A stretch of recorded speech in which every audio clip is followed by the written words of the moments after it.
Hello, everybody, and welcome back to another episode of Chatting With. Joining me today is Greg Owen. You know, I was telling you who was on the show a couple days ago, Greg, and I, without even thinking about it, I was like, yeah, Greg Miller's coming on the show. And someone in my chat's like, Greg Miller? What? And You got I was him? like, Greg Miller. I was like, oh no, I'm sorry. Greg Miller is not coming on the show. It's Greg Owen. So chat was a little disappointed. I wasn't, but you know. So sorry, guys. I'm sorry to let you down. Yeah. So what's going on, Greg? How you been?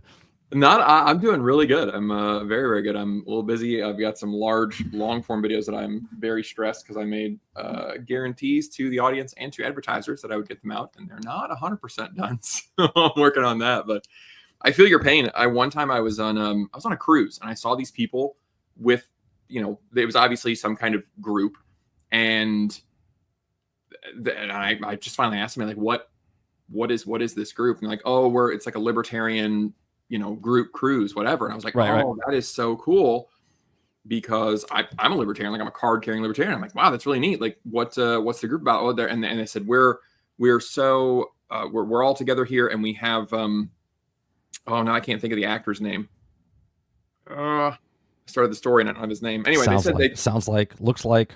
They said his name's an older fellow. They said his name is the same last name. And I was like, oh my God, I want to meet that guy so bad. And then I showed up to one of their talks because they were open, and it was like just a radio host or something. And I was like, oh, well, it's not who I thought I was going to meet. Not that guy. Yeah. Whatever. It's fine. I still stuck around. It was a fun chat. Yep.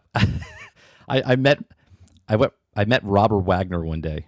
I was in Las Vegas, and I was at this event, and the Google Dolls were on stage. There was like these models on stage, and Robert Wagner was like blasted. Like he was 3 sheets to the wind. Like he was like, and I wasn't sober myself. And I walked up to him and said, "Oh my God, Mr. Wagner, I loved you as number 2." That's what I said to Robert Wagner. That was it. Didn't say anything else. Hopefully he doesn't remember. So it's all good. Out of all the things that man has done in acting, that's what I brought up. Austin Powers, number 2. Like, if I could just have a moment back and just some time, but I could have asked him anything. He was like super cool, ready to talk. Nope. Insulted the man right to his face. I wonder how many times a day he gets that. Oh, probably never. Probably was just that one time. And he probably still, like, he's flipping through YouTube and says, wait a minute, is that the guy who called me number 2? All right. On today's show, we're going to talk about, Greg's been on the show before, so we're not interviewing Greg. If you want to see that interview, you can go back a couple of months and see that interview with Greg and getting to know Greg. On today's show, we want to talk about a couple different episodes, or topics, I should say. One, I want to bring up the blockbuster game bubble has burst, and IGN had an article a couple days ago, and I was like, what is happening? How is IGN doing an article like this? This is actually a competent article. I said it to you, Greg, and we were chatting a bit before the show about it. So what do you think? Do you think the blockbuster game bubble has bursted, or do you think it hasn't bursted and it's just in a different form? No, I think it definitely has. I think 2024 is going to be a pretty historic year. I think we're going to look back. A lot of things, a lot of structures really fell apart, and I think the AAA gaming industry is just one of the things that really fell off. Everything is getting too expensive. We're seeing it in the movie and entertainment industry a lot now too. Everything needs to sell $1 billion. It needs to be massive. It needs to have a giant audience. They spend too much money on it. And the result is a product that is trying to appeal to everyone, and so is very bland. And then the video game industry has an added layer where oftentimes it's bland and it's not even fully functional. So for something that is full priced and they say that costs $300-400 million, it should have a little more functionality. I really do think the AAA gaming industry, I mean, this article is spot on. And I was telling you before the show, it's crazy to me that IGN put this out, because they are kind of the marketing wing of the video game industry. They're pretty just rah big studios, rah games industry. And it was pretty shocking that this article is, I mean, it's point after point. It's gold nugget after gold nugget here. Yeah. Opening right up with all the jobs that have been lost. and the reasons why. I think it's an excellent autopsy. I didn't find anything I disagreed with at all in this article. Well, just today, right? So I told a story today on stream about Microsoft Flight Sim. So that came out yesterday, and my son, who's 10 years old, just absolutely loves playing video games. When you were 10 years old, like it's amazing, right? It's like what a world to live in. And he was so excited for 3 months. I shit you not, Greg. Every single day, Dad, how many days left until Microsoft Flight Sim comes out? How many days? We're leading up to this whole thing. He's so excited. He did his homework early, right? He made sure that he had nothing to do, and that when this dropped, he was going to get time to play it. And he gets home from school, and he's in a queue. Servers crashed. 8 hours. Okay, didn't get to play. Then he woke up at 5:40 this morning to play before school because he was so dedicated, right? He woke up at 5:40 this morning, and he got in, and it crashed on him. Right? So my son is like, why? Why would they release a game like this? And you were like, let me tell you something. I was like, adult me is like, oh boy, I don't want to whisper because he can hear me. Let me tell you something about Diablo 3, son. It's like telling him like Santa Claus doesn't exist. You know what I mean? Like right. that's the thing. Like, I'm gonna crush his dreams here, right? But I'm like, no, I'm gonna be a supportive father and be like, I was like, it's okay. They'll, maybe it'll work later and whatnot. This afternoon he got home. It works. It works, so sort of, yeah. And he's justifying it to himself, like, well, it's okay, they're gonna fix it. I'm like, yeah, buddy, they're gonna fix it. Yes, they are. Well, he's gonna go through that phase. I went through that with Borderlands 3. Everybody has to deal with that, on their own terms, right? And then after that debacle yesterday, what's it good? Stalker 2 comes out today.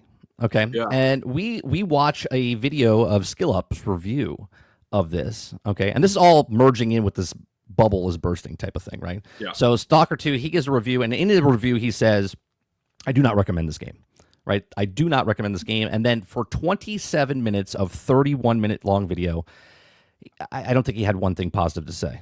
Not one positive thing. Okay. And then all of a sudden I see all these reviews coming out. 9 out of 10, 8 out of 10. 4 out of 5. So I'm like, all right, well, let me pick one randomly. And I pick Game Rant, and I start reading through the Game Rant review of a 9 out of 10.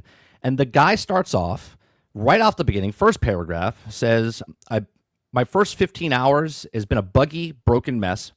He goes, but after the first 15 hours, I just kind of got used to it. And I was just like what? Became numb to how broken it was. Yeah. This smells terrible, but I'm used to it, so it doesn't really matter. Right. Then he proceeds to go on inside the article and says, I got to a point in the game where I couldn't progress anymore. It was broke. And so I had to somewhat leave the map to get back in, but because he didn't activate the person, he had to find how to get that person to activate and whatnot. And he said, but once that was good, it was fine. And I'm like, what are we doing? What are we doing here? Yeah, that sounds like a broken game. That's a broken game. 9 out of 10. Right? It's like these guys like to what the game could be, and that's what I'm going to rate it, not what it is right now, right? Yeah. And this is just one of many problems in the video game industry where they're trying to, like, this game got delayed, 4 times, 5 times, Stalker 2? Oh, okay. Yeah. It's been delayed, obviously. I get that they're in a war and they had all these things happen to them because where they are in Ukraine. But as a customer, I said this today on my stream, I don't care. Because 99.9% of the people don't know they're in Ukraine. They don't know they're in a war-ridden country. They don't know that any of that. They just buy a game and want to play the game, and that game doesn't work. Exactly. Yeah, I think that sometimes it's easy to remember, and I'm sure that you might have this problem too sometimes, because you talk about games every day. You're reading all these articles, all of this, and it's sometimes difficult to remember that not everybody is just swimming in this all the time. And your average consumer just wants to buy product, use product. That's it. They don't care about the backstory. They don't care about who made it. They don't care about any of that. They just, is it going to be a good time? Yes or no? If no, I don't want this. And You're absolutely right. The potential of the game does not matter. The backstory, the hardships of the development. This isn't American Idol. I don't give a crap what your backstory is. Here's your rose. Yeah. Yeah. You've made it to the next round. And I think that's a big issue for all of us that just talk about this stuff all the time. Is sometimes you forget that not everybody knows all the details. And not everybody cares either. Right. They don't. They just want to buy the product and that's it. I do see that a lot. Like, especially in print reviews, it is crazy to me. What was the game where they complained that there was too much water? Or that's the famous one that gets tossed around a whole bunch. Is that Sea of Thieves? I don't know. Is it Sea of Thieves? I don't remember one, but every now and then you see much weird. water. It's usually IGN ones where they're like, pros, the game is incredible. Everything about it is wonderful. I was in ecstasy the entire time. Cons, somebody clipped through a wall one time. It's a 7. Like weird. They just say weird stuff. Or their Wukong article was odd. But I think that stuff like that right there is exactly why I'm so shocked to see something so honest on IGN, because I have gotten jaded. Like, I'm so used to a lot of these publications, Rock Paper Shotgun, Polygon, IGN. I'm used to them being like toxically positive about everything that happens in the industry, like because they're looking at the potential. They're doing that very thing. Whereas oftentimes when I'm reading their stuff, I'm looking at it as a consumer. I'm looking at their reviews. Like, do I want to spend, because I don't get review codes. Like, I'm looking at, do I want to spend $70 on this, or do I want to wait 9-12 months, buy this at $30, probably with all the DLC? Is this a day one purchase or no? And more, it's like the flight simulator. It's a no, almost always. Well, here's another AAA game that came out. Let me bring this one up for you, because you did a review of it. Well, talked about it anyway. I don't think you played it. I talked about this. Right, 3 months. Right, 3 months after Star Wars Outlaws' next big. Oh, wait, is this it? No, this is the wrong one. No, Star Wars Outlaws is dropping 4 still. No, no, that's the right one I have up. There it is. Mm-hmm. Okay, 3 months after launch, Star Wars Outlaws' next big update is starting to sound like it's a whole new open world game. You mean the actual game that was supposed to be done when it came out 3 months ago? Complete the way it should have at launch. Like they've done 3 major patches so far. This is the third one where they actually hit detection's better, the stealth is better. They actually have animations that were missing from the game before. Like, you can carry a weapon up a ladder. Right, you can carry the weapon up the ladder. It's like, what is happening? Right. So as IGN says the bubble has bursted. I think it's so many things. It's the budget of the games. It's the people of the media literally just, it's like sniffing their own farts and not smelling it, right? You know what I mean? They just don't report on what's bad in the game. If it's bad, it's not bad because it's bad. It's bad because you're a sexist, racist, or misogynistic, right? Yeah. It has nothing to do with the bad writing, the bad gameplay, the bad stealth mechanics, the bad game, falling through the floor. It's just absolutely ridiculous. How do they get out of this? Right? How do they turn this ship around? If they turn the ship around, do they just have to let the AAA games fail and bring up AA games and smaller companies come up to the top? I mean, I think it's either they're going to fail or the industry is going to have to enforce a lot more quality control. And I think what's really killing them is, I think Outlaws is a great example, because I'm hearing these great things. I'm hearing good things about the patches. Look, it's going to play the way that it should have, when people bought it for full price. It's going to have basic things that a game ought to have that this one didn't. But not that, a video game's not like a movie or something where you need to see it, or a show where if you miss it, you feel like you missed out. You can play a game whenever. There was that article a few months ago that, like, all the top 10 games are old. So, I mean, they're all, they have replayability, but with these big studios, the marketing push and the momentum at launch is a huge amount of their sales. Like, I do think that they'll see a little bit of interest from these patches, but I don't think that they will ever see the sales that they could have if the game came out and it was just great right out of the box. And they had that good word of mouth and they had that momentum, because a lot of players are just, they're like me, like I was just saying, they're developing the habit of just ignoring new releases and telling themselves, well, it's going to be broken when it launches. Right. So I'm just going to wait. I'll wait for it to be patched and be fixed. And basically the beta version, the paid beta version that they released for the first 6 months, I'll wait and I'll get the game complete and I'll get it for cheaper. So, but then the issue with that is you tell yourself that, and then 6 months goes by and new releases are out. Something else has caught your attention, Hits whatever. the backlog. Yeah.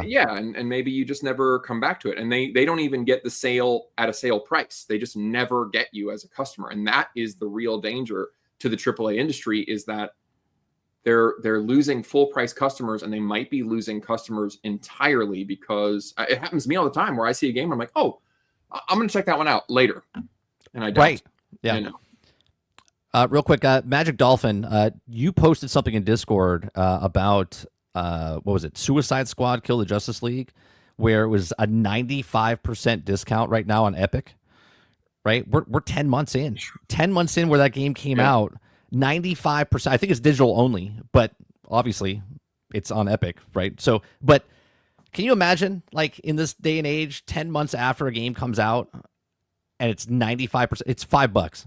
$5. It's crazy. I mean, and they're still supporting it. They're still putting content into the game. That's like self-published indie title prices. That's nuts. You're going to pay more for Animal Well than you will for this massive project that has the DC name all over it with recognizable characters. People should be eating this up, and they can't give it away. That's wild. Paul says that they was already giving away for free. Oh, so they're actually making $5 off of it. Well, that's good to know. That's good to know. It's better than nothing. I think they spent $400 million on it. But, hey, good luck. Good luck on that one. I played it, but I didn't buy it, right? So my brother-in-law bought it for me for Christmas last year, and I told him, I said, don't ever buy me a game again. I said, because I did, straight up. I didn't say thank you to him. I looked at it and said, please do not buy me ever a game again. I said, if you're going to buy me a game, I was like, just get me a gift card or something and let me use it what I want to use it on. Don't, because he overheard me talking about that game, so he thought that I wanted the game.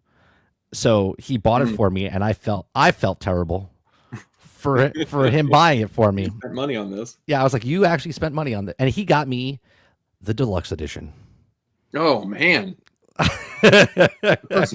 He really care. Yeah, he really loves me, right? And that's the first thing I said, please do not buy this. Buy me a game again. Yeah. So, and here we are 10 months later, and he could have picked it up for $5. Yeah. So, well, and I mean, I'm doing it right now. So I play Fortnite with my sons, and that game's actually all right. Like, I haven't played it in years, and they carrying you, or you carrying them? Mostly they're carrying me at the moment. I mean, I'm not completely useless, but I do not have it like I used to. But they've upgraded that. There's a lot to do in that game, but it's also a little dumb sometimes. So I was trying to get my oldest son. I'm like, dude, you got to try something different. You can't just play Fortnite all the time. Like, you got to try video game. There's so many video games, so many cool things. And I don't know how he got onto it, but he was like, well, there's this Diablo on Game Pass. I want to try that. I'm like, all right, that sounds cool. I'll play it with you, right? And that was one, but Diablo 4, I said I was going to skip because I bought Diablo 3 at launch, got burned by Blizzard. Yep. That game was terrible. And then a year later, they said, okay, we fixed it, and we're going to charge you $30 for the fix. I think it was 18 months, Greg. I think it was 18 months after it came out. Yeah. And after that, it was great. I mean, Reaper of Souls was wonderful. Diablo 3 2.0, it was excellent. I put 300 hours into that game. I played the shit out of that game. It was wonderful. So I waited, and I almost never played Diablo. I think if my son hadn't brought it up, I probably wouldn't be playing it right now because it's one of those things that I told myself, like, well, after their Reaper of Souls equivalent comes out, which it just did a month ago, I told myself, well, I'll probably pick it up because I'll have fixed everything by then. And it came out, and I saw the news, and I thought, oh, okay, I might do that. And I still didn't. So that's where they're losing everybody, because they're the entire industry is developing a reputation for it's broken at launch. Why pay full price to be a beta tester? It doesn't make any sense. You're not getting any bonuses. It's horrible. Yeah, you could take the money that you're putting towards a video game. Not that I'm giving any kind of stock advice here in any way, shape, or form, but you could literally take $70 and put it in a bank and get more interest, or put it in a stock and get something back if you had to wait 12 months to get a return on investment. You know what I mean? Yeah. Where this one, you're putting $70 into something and you're not getting the game. You're not getting a full-fledged product, and you have to wait 12 months to find it after it goes through multiple patches, after the battle passes and season passes come in. You know what I mean? It's so depressing. I've depressed myself. It's gross. It's really gross. And it's so weird that we have these stories of these broken launches, and then we celebrate how they turned it around. Like, I'm talking about Reaper of Souls, like, oh, it's so cool. Or everybody's like, oh, Cyberpunk is great now after they release this big update, whatever. And it's why are we celebrating this? That's bad. They released a broken product. They lied to everybody, and then we're excited because they fixed it later. That's 8 years in development, 3 more years out of development, which is 11 years total. Yeah. No Man's Sky. It was 6 years in development, and now it's 8 years after. So it's literally it's 14 years to wait to get to this point. And look, I'm not saying video games is not hard to make and stuff. All I'm saying is, I mean, if I draw a picture right now, right? I'm drawing a picture of a stick figure. I know how long it's going to take me to draw a picture, right? And someone goes, "How long is it going to take you?" I'll be like, "I don't know. Give me 10 minutes, right, to draw the stick figure." I know what that is, right? I know if I'm going to draw a better picture, I'll be like, give me like a day or so. Give me like a week or so. Like, when you commission somebody to do a drawing, they know how long it's going to take them to do that drawing. Or a contractor for a house, they know how long it's going to take, and it might extend a little bit because they might be busy or whatever. But these video game companies are like, oh yeah, 11/11/2022, that's when Starfield's coming out. We have a date. The date's there. We know it's there. Everyone's like, yep, that's the date. Date's going to come out. And they're like, we're going to delay that 1 year. And you're like, wait a minute. If you're going to delay it 1 year, what was that game that you were going to put out? Was that complete? Assassin's Creed just passed 5 days ago. Assassin's Creed Shadow was supposed to launch 5 days ago. Yeah. Okay. Meanwhile, they only canceled it a month ago to push it back to February. Right. So it's only been 4 weeks since they told us that the game was not complete. Yeah. Okay. And now that you were about to release an incomplete completely game. Broken game. How's that? Yeah. And people you're absolutely right. They're admitting to you that, hey, we were lying. We lied during the hype that it was going to release in November, because we knew that it was broken even as we were saying that. Yeah. Oops, you caught us. Yeah. And you know how long it takes to make games, especially these big ones. What's going to happen in 3 months? What are they going to do in 3 months? Nothing. I'm not a game developer, but I've played enough games that told us that, they need a couple extra months, and when it comes out, it's still not fixed. Mm-hmm. I mean, it's been 3 months since Outlaws came out, and we're just now getting these patches that are going to make it function. And there's still more for them to fix. So it's going to be 6 to 9 months before I think it's where they envisioned it being. Do you know why they're fixing it though?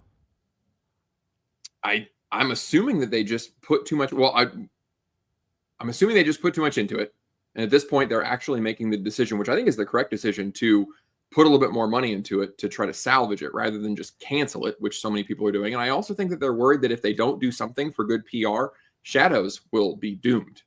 Well, here's the 2 reasons they're doing it. 1, because it didn't sell very well, right? And they have to fix it. And 2, it's coming on Steam now. Oh, that's right. That's right. I remember the CEO came out. That was the real white flag there. When he said everything's going to be day one Steam, I was cheering, because it's like, your stupid service and your storefront that you tried to carve out to get people into your little ecosystem, it failed. And I'm so happy that it failed. And now your crap has to be on the main market that 85% of people are using. Now, here's the funny part. If it comes out on Steam and it's still, even with all these fixes, it's still in a bad optimization or bad, oh my God. Oh yeah, it's going to get crushed. And look, Chad, I know I'm like Mr. Gloom and Doom over here, right? I love video games. I love talking about video games. If I didn't, I wouldn't be having a 4 days a week, 5 days a week channel talking about video games. But I'm so tired of game after game after game after game that comes out broke, buggy, and unfinished. I could go on a rant. I could literally just start a brand new channel just ranting, just angrily, like clickbait, throw the things up. This is garbage. End of this. I could be the next Dreamcast guy. Okay. Okay, it's over. This is done. I'm so I, I'm so tired because they took the movie industry away from me. Right. One, I used to work in the movie industry, and I just didn't want to work in it anymore. But movie industry is struggling like Oh yeah. terribly. Right. They're struggling. The movie theaters are struggling to get people in the theater. Movie theater companies, like the next Mission Impossible is coming out. It's got $400 million budget. Yeah. There's It needs to make no.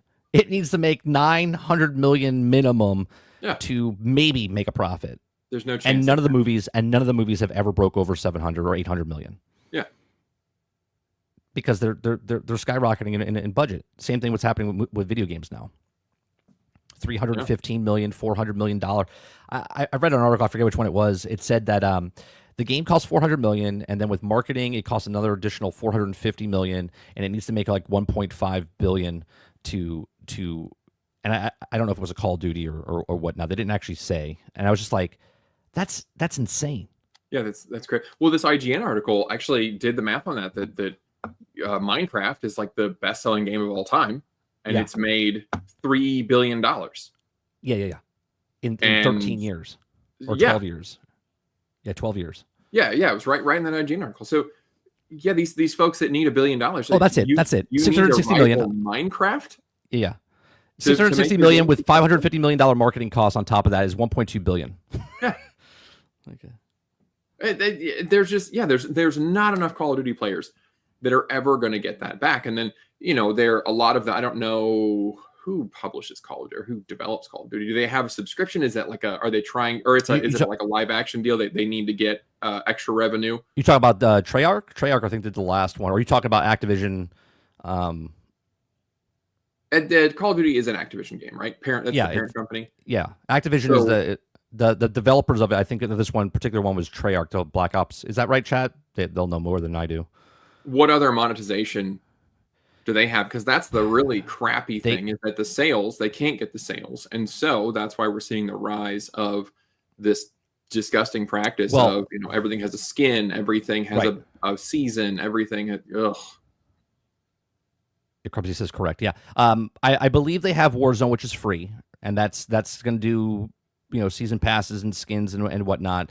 Then you have the campaign, which is full price, and then you have the multiplayer, which is full price. So you're paying for that, and then on top of that, the season 1 just came out, I believe, Nuketown or whatever it's called, and so that's the season for that as well. So they have that's $1 billion franchise off of microtransactions, right? Just for that. So they're just look. It's actually a good segue. Go into the next thing because Activision's owned by Microsoft, and Microsoft made an announcement this past week that they're actually doing what I've been saying on my stream, Greg. Now I know you haven't been watching me very long, but for about 5 to 6 years when they first announced Game Pass, I said that this is the future. Game Pass is the future. This is where it's going. It is. Now we're here 6 years later, and I said for the last 3-4 years, I said they're going to go everywhere. They're going to be on PCs and stuff, and they've never marketed that. This whole life cycle of the Xbox Series X and S, they've never marketed that they're going everywhere, and they finally came out with an actual advertisement. And for some reason, the PlayStation fanboys are confused because now that Microsoft said it out loud, they're like pointing and laughing at them, going ah ha ha ha, but that's what it's been the entire time. Oh, absolutely. On the phone, on the laptop, on the PC, on the and why did it take this long for Xbox to realize what their plan was when everyone else, not everyone else, but a lot of people were like, yeah, that's where they're going everywhere. Oh yeah, I think they were just staying quiet about it, and they were just laying, like you said, they've been laying the framework. And you're correct. It was easy to see where it was clearly going. I remember a year and a half ago now, I was on vacation and it wouldn't be a year and a half, be a year ago, a little over a year ago. Took my iPad with me and I took a controller that I can Bluetooth to it, and I was playing Xbox on cloud streaming. As long as you've got okay internet, I was playing again. I do know it was a year ago because I was playing Lies of P because that was on Game Pass, and it was great. I was able to stream that. They have so many games for streaming. You've got all of your phone controllers, like the I don't know the brand name of it, but they stretch out and they clip over your phone, and your phone is just its own gamepad. And Xbox has clearly, yeah, exactly. Xbox has clearly been moving that direction. And I know that streaming, they've been calling their game streaming service or their cloud gaming service. It's been in beta for like 2 xCloud. years. Yeah, 2 years. So actually it's longer than that, but yeah. Yeah, they've been calling it beta for a long time. But this to me reminds me of like when Netflix first started streaming, and they were still a mail order service, and everybody was like, oh, okay. And myself, I was like, what? Who's gonna watch? Okay, your 6 shows on your streaming service. That's the dumbest thing. Just keep sending me my DVDs, please. Right. And then now they're the number one streaming, and I think you're absolutely right. Xbox is going to dominate with their studio acquisitions and the framework they've been laying to just, they're going to leave consoles behind. I bet they'll still sell some just because some people are attached to them. But yes, as internet speeds keep going up and everybody's just connected all the time and you have a device in your hand and computer hardware gets cheaper and cheaper, pretty soon you just won't have to buy a console. You'll just need a membership and an internet connection, and you'll be able to play anything, anywhere you want on your phone. Every phone is able to play these games at this point. Right, every phone. Yeah. Yeah, there was a cap for people on my channel never believe me. They're like, oh no, consoles is good. I'm like, I don't care what the money it makes of consoles. There's only a certain saturation point, and that saturation point's under 200 million. I said, I'll even give you 250 million with Nintendo, PlayStation, and Xbox. Yeah. I said they've never. The top selling console of all time is 155 million, I believe, is the PlayStation 2, if I'm not mistaken, right? Like that's the top. Like nobody's ever gotten anywhere close to that again. Okay, except for the Switch, which is now closing in on closing the gap. But even then, you release it on a phone. That's 3.5 billion devices on a mobile device that instantaneously that you can now potentially download and play games from. You got 1.83 billion PCs out there that can potentially play your game now. I don't know how many Samsung television sets are out there. Okay, but I'm sure there's hundreds of millions, if not billion, of Samsung TVs that they could just pick up and start playing. And then you have Amazon's Fire Stick, which I believe is 200 million, right? Amazon Fire Stick itself is as big as the console market, just by itself. And everyone's like, oh yeah, but they're not going to get all that. They don't need all that. If they get the same percentage they got now with consoles, but on all of those devices, that's extra billions of trillions of dollars, and all they're asking for is $20 a month. Right. And it's and you've got Xbox Family. So it honestly, I know a lot of people are averse to streaming because a lot of people like to own their games, and you don't own your game with streaming. And I know that is a big problem, that you are really just kind of leasing it. As soon as you end the subscription, you no longer have your games, you no longer have your saves. And there is a lot of downside to that. There are, though, for like if you have kids who can't make their minds up and they just don't know what to play and they want to bounce around from game to game, a subscription service is great for that. And then Xbox has a family type thing with Microsoft. So for my son and I to play Diablo together, I had to create him a Microsoft account, and it's in my Microsoft family. So he shares my Game Pass benefits, and I play here at the computer and he plays at the Xbox, and we can play together just for the one $20 subscription. So it's a great value. That's what I do.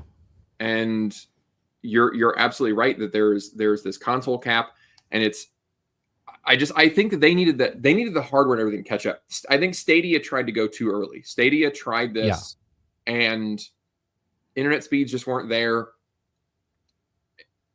The audience acceptance of streaming it's just one of those things that very slowly people just have to get used to. I know that Ubisoft caught a lot of shit earlier this year, for the guy saying that, people just need to get used to not owning their games.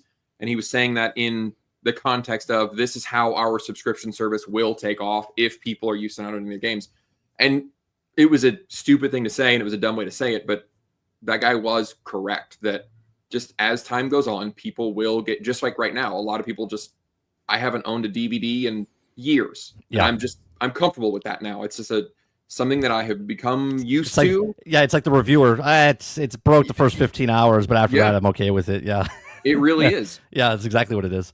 And I think it's fine to admit that there are downsides to that. The fact that I have to stay subscribed to these things, and I feel compelled to keep these subscriptions, and that's costing me money every month. but I don't have a DVD tower. I don't have a DVD player that I have to keep hold of. There are some upsides, and the more people accept it, the more that will take off. And you're right, the ceiling on that is enormous. But what I'm interested in. Oh, sorry. Go ahead. Well, whatever. Continue what you're going to say, but then after that, I'm interested if you think the streaming is going to affect development. Like, do you think that it's going to like, do you think games are going to become more like mobile games when people are playing them on their phones all the time? Yeah. Okay. I'll answer that in a second. So I think it's interesting that Phil Spencer said back in an interview a while ago, because I always like listening to interviews and read interviews or articles, and I always read between the lines, not exactly what they're saying, but like I get the gist of, and a lot of people can't see that. But Phil Spencer in the past said that, and people took this out of context, but he said that if you make good games, people are not going to come over to buy a system, right? And everyone's like, that's exactly what you need to do, right? But what they don't understand is there's a sunk cost fallacy, right, inside of each of the systems. So if you're on PlayStation and you have thousands of dollars worth of games, right, you're not just going to be like, I'm going to trade that in and move over here instantaneously, right? Oh, yeah. So even if they bring games over here, you're like, well, if this game's coming out of here, why am I going to do that? And there's not enough games for, first-party titles. So he decided that, well, what about if they just don't own the games, right? Ubisoft said it out loud, right? They said that get used to not owning your games. Well, Microsoft never said that. They just said, yeah, look, it's no one's gonna move to go get this over here, but if you're renting the game and you're renting the stuff, you actually don't have that ownership of those games. You're just paying Game Pass. If you stop paying Game Pass, then you have no access to Game Pass. But the sneaky part is if you buy Minecraft or you played Minecraft Dungeons on Game Pass, but then you bought the DLCs, you own the DLCs, but you don't own the main game. Right? So if you stop paying for Game Pass, then you lose access to your DLC because you own the DLC, but you don't own the main game. So they offer you a chance to, hey, would you like to buy Minecraft Dungeons? And you're like, yeah, sure, I'll buy Minecraft Dungeons because I already own the rest of the game. So now not only do they get you for $20 a month how long you're playing, not only did they get the $5 for every DLC that came out, but now they get you for the $20 to now purchase the game that you've been playing for this entire time. And you might not ever play it again because now you're done with it. Now the next game is coming out, right? And this is this whole cycle that people don't understand about for the sunk cost fallacy inside of these games and these systems. Now, to answer your question of is it going to affect games? I think 100%. I think we just got the first glimpse with Microsoft Flight Sim. Okay. Now, I've said that 6 to 7 years. This was from last year, so I have like 5 to 6 years left to be correct. But I said that the industry is going to go where the majority of the population of gamers will be the majority will be streaming, will be cloud-based gaming. And everyone's like, there's no way. And they're thinking like maybe 80%. It only needs to be 33%, like 34% to have the majority of the market. And I think what happens here, and I've talked about this with Game Pass and where PlayStation's making games and they're spending $300 million and they got 90 ratings, right? Like Astro Bot and Spider-Man and God of War. They're in the 90, 92, 93, 96s, whatever. Meanwhile, you have Xbox, who's not spending $300 million on a game. They're spending $150, $200 million, and they're putting it on multiplat and they're putting it on Game Pass, right? So the quality, they're not spending as much, and they're also getting that fee. So I do believe that because of Microsoft Flight Sim with the cloud-based thing going wrong, this is all a test to see because you're literally beaming that game from the cloud, petabytes of information going into your system to play that plane game. Okay, and they talk about the technology about how where the plane is. There's like a bubble around it, so it's not really loading in the entire world. It's only loading in what's in that bubble that your plane is in. So they're doing technology like that to, smooth it out or whatnot. But at the same time, they could make a game where it doesn't have to get a 90. It could be an 83 or an 85 and also make just as much money, if not better money, margins on the product because they're not spending and they don't have to sell 7 million copies. They can sell 3 million copies and then also make an additional 3 to 6 million copies on Game Pass at $20 for that month, right? And it's sort of like a subsidize of that because in the long run, they're going to make their money back with a season pass, with some sort of DLC, with a microtransaction store, and that's how they do it. Oh, yeah. Well, I think that you're absolutely right. it's the little things that they'll hook into it that'll keep you on that system. So, like I said, my sons play Fortnite. At this point, they've bought a couple of their season passes, so they have cosmetics, they have stuff, emotes, whatever. And at this point, they feel a sense of attachment to that game because they're like, well, I have things in that game. You know, I own things. I've got these skins, that stuff that is there that I can't just leave. I can't just abandon it. And they feel connected to it. And a lot of consumers do. Or I know I could see Xbox going the way of like Audible. I have a massive Audible library because my whole family listens to it. So I don't know. I haven't checked in a while, but I think it's like 300 or 350 books that we have on Audible that over the years, every month we get 2 free books, or not free, but it's part of the membership that we get 2 books with the credit that they give you. It's and the Columbia House of the 2024. It really is. And then you buy packs of credits, or they have books that are cheap or whatever. But yeah, over the years, we've accrued this massive library. Well, last year, big famous fantasy author Brandon Sanderson, he released a couple of books, and he was trying to negotiate with Audible, trying to throw his weight around a little bit to get better rates for other authors. He's a really cool guy, and it was a pretty neat thing that he was trying to do.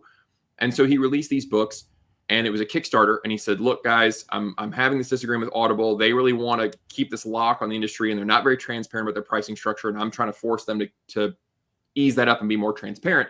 So these books came out on Spotify and Speechify. Well, I backed that Kickstarter, so I had codes. I used Spotify. We downloaded these books, and when I thought like, oh, well, maybe I could move over to Spotify, I thought, no, all of my other stuff is over here. My entire library of books is already over here. It would take a monumentally good value in some other service to make me want to start over somewhere else. And I don't want to have 2 apps on my phone where I'm like, man, where do I own that book? Do I own that book over here? Because I do that right now. I'm like, I still own some Nook books. So I have a Nook app and I have a Kindle app, and I'm like, did I buy that book on Nook, or do I have it on Kindle? I got to open both. I got to find what, you know what? I actually never did buy that one. So I could see that's what Epic is trying to do, where they're giving away the free games so that you have this library that's built up with Epic, and you're thinking, oh, that's where I belong. That's where all my games are. My library is there. That, I think, is the long game that you're seeing Xbox just now getting into with xCloud. And you're absolutely right. With the DLCs, with the skins, with the Battle Pass stuff, those are the little tiny hooks that will keep you in that service, even if you don't continue to buy the console. Right. I mean, season passes are the easiest thing, right? So my son, I've taught him where I said, if you complete a season pass, then I'll purchase it for you, right? Like if you show me that you're dedicated and you want that season pass, and you beat the season pass and you want it, then I'll purchase it. But I'm not going to purchase it before, because you could buy it for $10 and then all of a sudden you get bored, or you're not playing it anymore. Maybe you moved on to a different game. So now I'm just giving you $10 and you're just like flushed down the toilet, and you didn't, and you're stuck with it. Yeah. And he's like, oh, I didn't pay for it, and then you're at that point of, well, now you can pay for every level going up to complete the pass, and I'm like, so he did that before even Flight Simulator came out. It came out 10 days ago or 11 days ago, whatever, and he beat the season pass for Fortnite. And I'm like, oh, do you want it? And he's like, oh, no, they don't really have that good of stuff, but I wanted to complete it because I'm not going to play it because I'm playing Microsoft Flight Sim now. Yeah. All right. And I was like, okay. Right. So, yeah, it's crazy the amount of stuff that you don't realize what they're doing. And exactly what Epic does, they lose, I forget how much money they said they lost in giving games away. It's like $1 billion something. Yeah. But they're okay losing that because just like you said, every game they give away for free, that's one more game that's in your library now on Epic. And if you ever try to leave Epic, you'd be like, oh, I'm going to lose all those games. So I'm just going to stay here, right? Yep. Yeah, it's the frog in the pot, It is. It is. And what I'm afraid about with like game development, there's an optimistic part of me that thinks, okay, maybe Microsoft will buy a bunch of AA developers, and you're going to see more Animal Wells. You're going to see more Nine Souls. You're going to see more Metaphors. You're going to see more. What was the card game that was nominated? Balatro. I haven't played that one, but everybody's talking about how amazing it is. I'm like, okay, I'm sold. I'm going to try that out. It's a card game. How awesome could it be? I don't know, but I was watching some videos today about the nominations, and who was it? Oh, it was Ordinary Gamers. Munamar was like, I tried this out in the morning and then it was evening and I had just been playing it all day. He was like, I don't know what happened, but the whole day left me and I was playing Balatro. It was. I'll be fair, right? Because right now I'm captivated. Have you heard of a game called Brighter Shore? I have not. Have you heard of RuneScape? Yes. Okay. It's the creators of RuneScape. They left the company and they started their own RuneScape type of game. And it's the most simplistic thing, but goddamn does it have me captivated. And so I'm not making fun of Balatro. When I say it's a card game, obviously Pokemon's a card game as well. Right. You know what I mean? Like, but when I saw it, I was just like, what makes it so good? So I'll be fair. Yeah, I'll be fair and say I didn't mean to discredit it because it's a card game, obviously. No, but it's one of those things that it's like, what was the one where you have the cards, you have to climb the tower, just came out last month or last year rather. Oh, I can't think of it. Anyway, some of those are so simple and it's shocking how addictive they become. And hey, I'm hopeful that maybe Microsoft will pick up a bunch of these AA developers and we'll get these smaller, more creative quality games. But I think my gut tells me that what we'll just see is a lot more live service sloppy stuff. We'll see a lot more broken release stuff. And I'm afraid that we'll all get used to it because we'll say, well, it's free. It's not, I mean, right. Who cares? Like if Outlaws came out to Game Pass, I don't know that everybody would be so upset because it's not $70. Yeah, that's another problem though, right? Free, because whatever. Yeah, because the game is, if it's a full price game and it's broke, buggy, unfinished, I was just talking about this earlier. The signal is sent to them. If you buy the game, they're like, well, we don't need to fix it because we sold this many copies. So we don't really need to fix it. But if they don't sell enough copies, then they have to fix it because they have to get that number.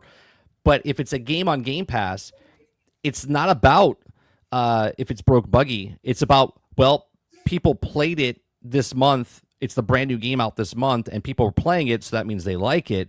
So that's a win, right? It's a different signal being sent to Microsoft going, well, people booted it up and this many people are interested. Great, that's a win, right? Yeah. That's a person that paid $20 or $10 or whatever it is for Game Pass for that month, and they look at how many people had it and how many people bought it new or got it for this month just because that new game came out.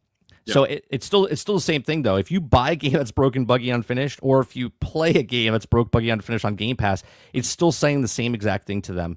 They like it. They like it. Exactly. So I'm a little nervous about. There are some pros I could see with subscription services, but I mean we're seeing it with television. We're seeing a lot of issues that are coming up with subscription services where something like Netflix, they need to be able to say, we have 10,000 shows you could watch. That's part of the value proposition that they advertise is you will never run out of things to watch if you subscribe to Netflix because we have so many shows. Well, a lot of them are hot garbage because they're just there to fill the service so that they can say they have the 10,000 shows or whatever that number is. That is my biggest concern with everything moving to a subscription service is that eventually Xbox will want to say Game Pass has 500 games. 450 of them are trash that you should not play. But, but they're there. We have them. Look at, and they'll, the commercials will have them scrolling through the titles and it will be so long that they'll be scrolling and they'll say, look at all these games you can play. So that's my big, fear. They literally just did that today. They announced that they have Play Anywhere basically. So if you bought a game, there's 50 games on this list now. So if you bought Space Marines 2, you own it. Now you can play it anywhere, on any device, anywhere, and it'll stream to your device. So you don't have to, it's not a select games anymore. It's like they're going to take basically every game. It's 50 right now. But any game that you've purchased, you can now play on your television set over here, over there. Before, it was only like Game Pass games you could play over here, over there. Yeah. Now it's any game that you've purchased, you can play it anywhere. And I brought this up months and months and months ago. I brought up Netflix and how since we're talking about Netflix, and we connect. Did you watch the Mike Tyson fight at all? I didn't watch the Mike Tyson fight. I was at some friend's house. They had a little party that night. We watched half of the fight right before it. The two girls. We had to leave because our kids were getting tired and I had to get up early Saturday morning. So I did not catch the Paul Tyson fight. Although it's okay, nobody did because they was all buffering the entire time. So it was happening before we left. And the guy was like, "Oh, I'm so sorry, everybody. My internet. I don't know what's going on." And then somebody finally was like, "No, it's not you, man. It's everybody. 80 million people are trying to watch this at the same time."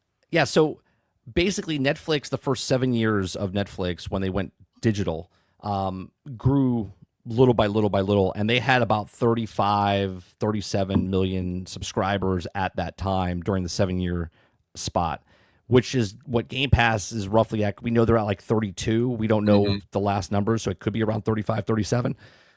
By year 11, it shot from 37 to like 60. It doubled, right? Yeah. In just like 3 more years, right? Or 4 more years. So if you look at the same stat, Xbox might fall short, but if they're on the same trajectory as Netflix, they might hit that 100 million that they want to hit by 2030. Or they could just shoot right past it, all depending on, what happens. They got the games coming out like Indiana Jones. Not saying Indiana Jones is going to bring in 1.4 billion people, but what I'm saying is they have so many studios in the works now working on games that if they had 12 studios, they have 38, right? So I think it's 38, 36 studios. So if they had 12 studios a year come out with first-party titles as they go each year, that no one can compete with them. Nobody can compete with them. Even if it is subpar games that are coming out and they're not the greatest, latest, they're like 80, 83. It doesn't matter. They're putting a brand new first-party title game every month on their service. That's what the value is, plus the 500 games. You know what I mean? Like that. So it'll be interesting to see what happens in the future with Microsoft and stuff. And I'm not here to say like they're gonna be the great, but they're setting themselves up for the new era of video games, and they're all going that way. I mean, obviously, we saw Square Enix say that they're going all multi-plat. Ubisoft is going all multi-plat. Independent developers, Kojima is like, no, we're not doing exclusives anymore. We're going to basically every platform. Pearl Abyss, is that Crimson Desert? I think they were. Sony tried to buy them up, and they went, no, we don't want to be bought. We're going to put our stuff everywhere, right? Right. A couple of years ago, you've been like, we'll take that. We'll take that deal. We'll go every to your console, but there's not enough people buying the consoles, man. Yeah, even at 65. You're absolutely right. You don't want to tie yourself to a sinking ship, and I think that what is going to push by 2030, I think what's going to push that Xbox subscription or all of these game subscriptions, cloud services. I think what's going to push a lot of that up is as this current generation of consoles starts to get older. And, you're seeing the PS5 Pro come out. It's probably going to be 3 or 4 more years, but there will be the PS6 and the Xbox 97 or whatever the hell they're going to call it at that point. I think when that comes out and they start talking about those things and they are basically the cost of a gaming PC, they're going to be $1,000 for these consoles that are going to have the hardware to run all this latest and greatest, whatever. I think that is going to be when you're going to start to see more and more people just say, I don't want to go to that next console generation. And by then, there will have been 1, 2, 3 years of track record of their friends saying, oh, yeah, I cloud game. Everything's good. I played on my phone, this, that, and the other. So slowly, they'll be hearing all these things that, oh, look, there is an alternative. It works. People are generally satisfied with it. And I don't want to pay this giant chunk of money to upgrade to the next generation of consoles. Okay, I'll just switch over for $20, $25, whatever it is by then, and I'll get everything.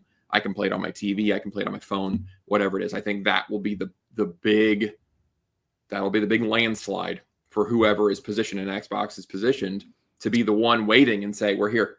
Come on, we got it. We're the infrastructure is ready. Just download the app and you're good to go. Yeah, because every time they make a new console, PlayStation or Xbox, the next generation, we, the customers, are like, well, do they do backwards compatibility for the games that we just left from, right? Right.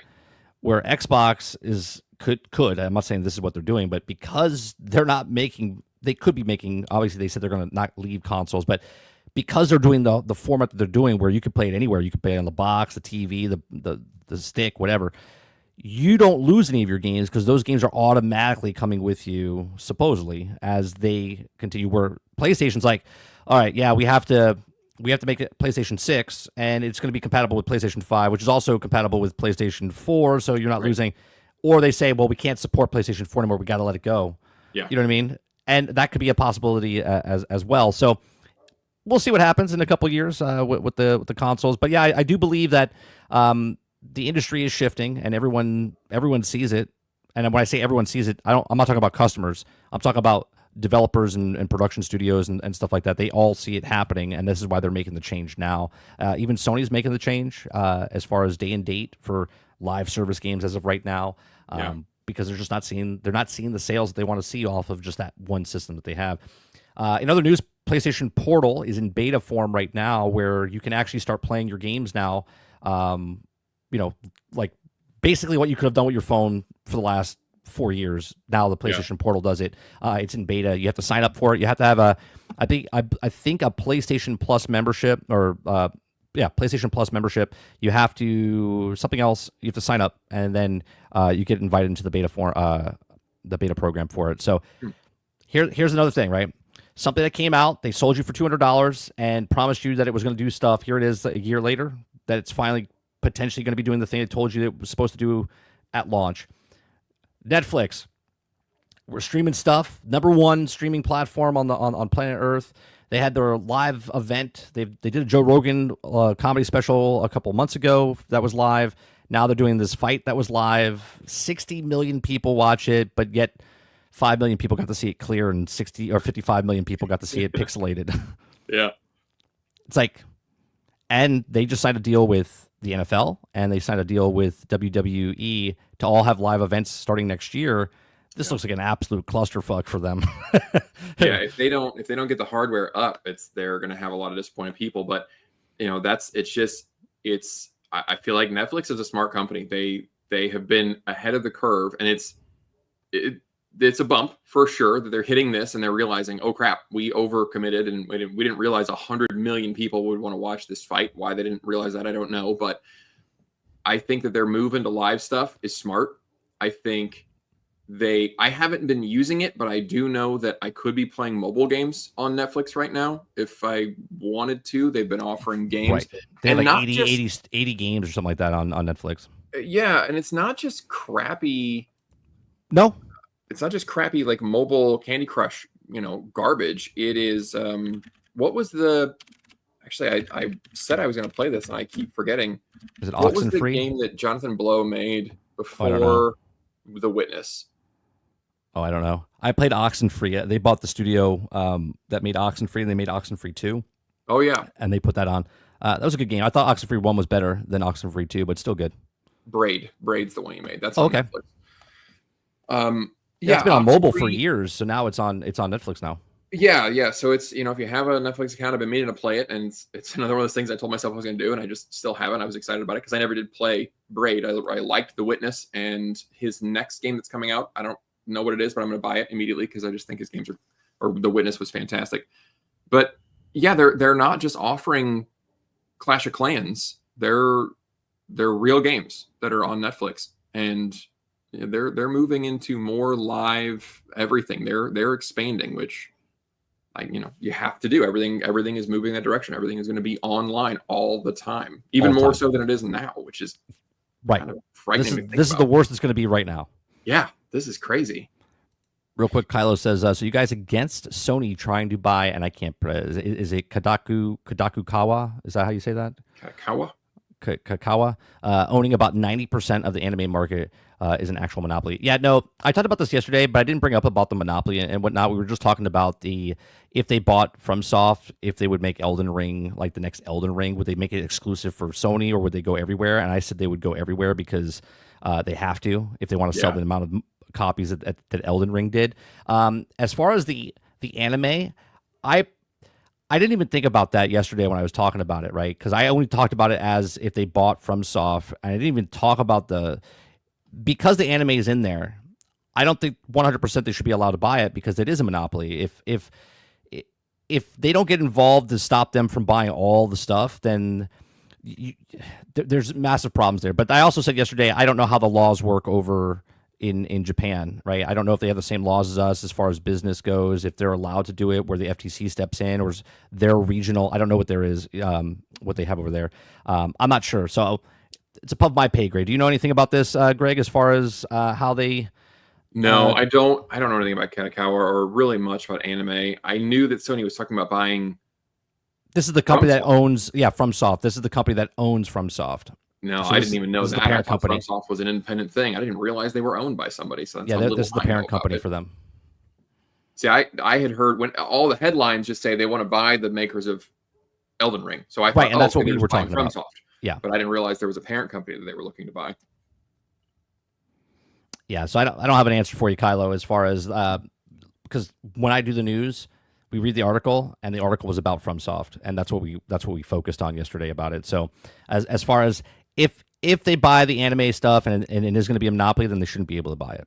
If there's no competition and you're buying all the competition, they shouldn't be able to do it.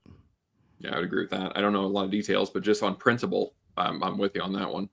Yeah, and I agree with that. I don't think they would make it exclusive, but they shouldn't make it exclusive. I mean, the Bloodborne sales compared to Elden Ring sales speak for themselves. Bloodborne was exclusive. It's still not on PC, is it? Or is it is it ported but it's crappy? Chat will tell us two, but is Bloodborne on PC, later, chat, PC or is it coming out? Sad. There's always people that know in chat more than I do. I don't say I know everything. Let me see if I can find what was one of the other stories that we were talking about. We were talking about it was. I'm interested to. We were going to talk about Game Awards. We talked about the AAA Game Awards. That's it. I'm interested to your opinion about Outlaws because you played it, right? Yeah. So I didn't play it. I watched Brad play it. Saw a lot of it. I'm interested in your thoughts because they're fixing a lot of things. And it sounds like they're going to fix enemy AI. They're going to take away the auto fail stealth missions. And from what I heard, there's the patch is going to just give you the option. You can stealth it. You can action, go loud if you want to, one way or the other, right? Since you played it, is making the combat like that, is it going to feel weird that you are supposed to be this not a badass, you're a smuggler, you're a kind of a part-time thief sort of thing? Is it going to feel strange if you go play that game later and you and your minigun are taking out a massive base full of people? Is that going to feel strange? Well, the way that the game is structured, when you first start off, when she shoots, it's got like this like bloom effect type of thing where she's sort of like a rookie, you know what I mean? Where she's shooting, but it kind of misses and whatnot. And then as you level up your gun, it gets more fine tuned. So that was in the game originally, but I don't think it was working very well. Right. So my problem is I'm not going to go back and play this game because it's a single player game. Now, obviously, I only rented it for the 1 month from Ubisoft Plus. I don't own it. I said I wouldn't touch it again until next summer or once it's all complete and it goes on sale, like we were talking in the very beginning. I'll just wait. I'll wait until it's like $5 and then pick it up down the road. Because I had a lot of fun with the game. And I said while I was playing it, I said, man, this game needs like another 8 months to cook and it would be a really good game. I said, and when it is, I'll pick it up and put it on the shelf as one of the parts of, because I love Star Wars, right? And it is a good Star Wars game, but it's not a great Star Wars game. There's so many problems with that, with the mechanics, the way the stealth was, the way the stuff is. Now that they're fixing all this stuff, it's like too little, too late. Like I've already played the game. I already beat the game. So I don't know, chat. Like if you guys, once you beat a game, you might go back a couple years later to play it again. So I might go back and just play the DLCs down the line if I ever pick it up. But I don't think I'm going to go back and play a full playthrough because I don't think there's like a different ending that happens. It's no. Well, and I'm also just interested, for those of the folks in chat that have played it or how much of a game can be patched up like this, and then how much of it is like a design choice? Because the thing that I saw watching it was it looked like a checklist of game items. Right. Go to this place. You need to get to the top of this tower. The tower has handholds all over it for some reason. Like there were a lot of things about it that struck me as very gamey and in kind of an immersion breaking way. So just having watched it, obviously not, playing it feels different. When they patch this stuff and the combat is more satisfying, is there anything like, do you think that it's going to be something, is it going to be like a Cyberpunk in your opinion, or like a No Man's Sky where to be sort of a triumph of, look, they patched it, it's all good, now it's a great game? Or are there still some design issues that are just baked into the game that you really can't you No, really yeah. can't get away from them, even if the enemy AI responds correctly or something.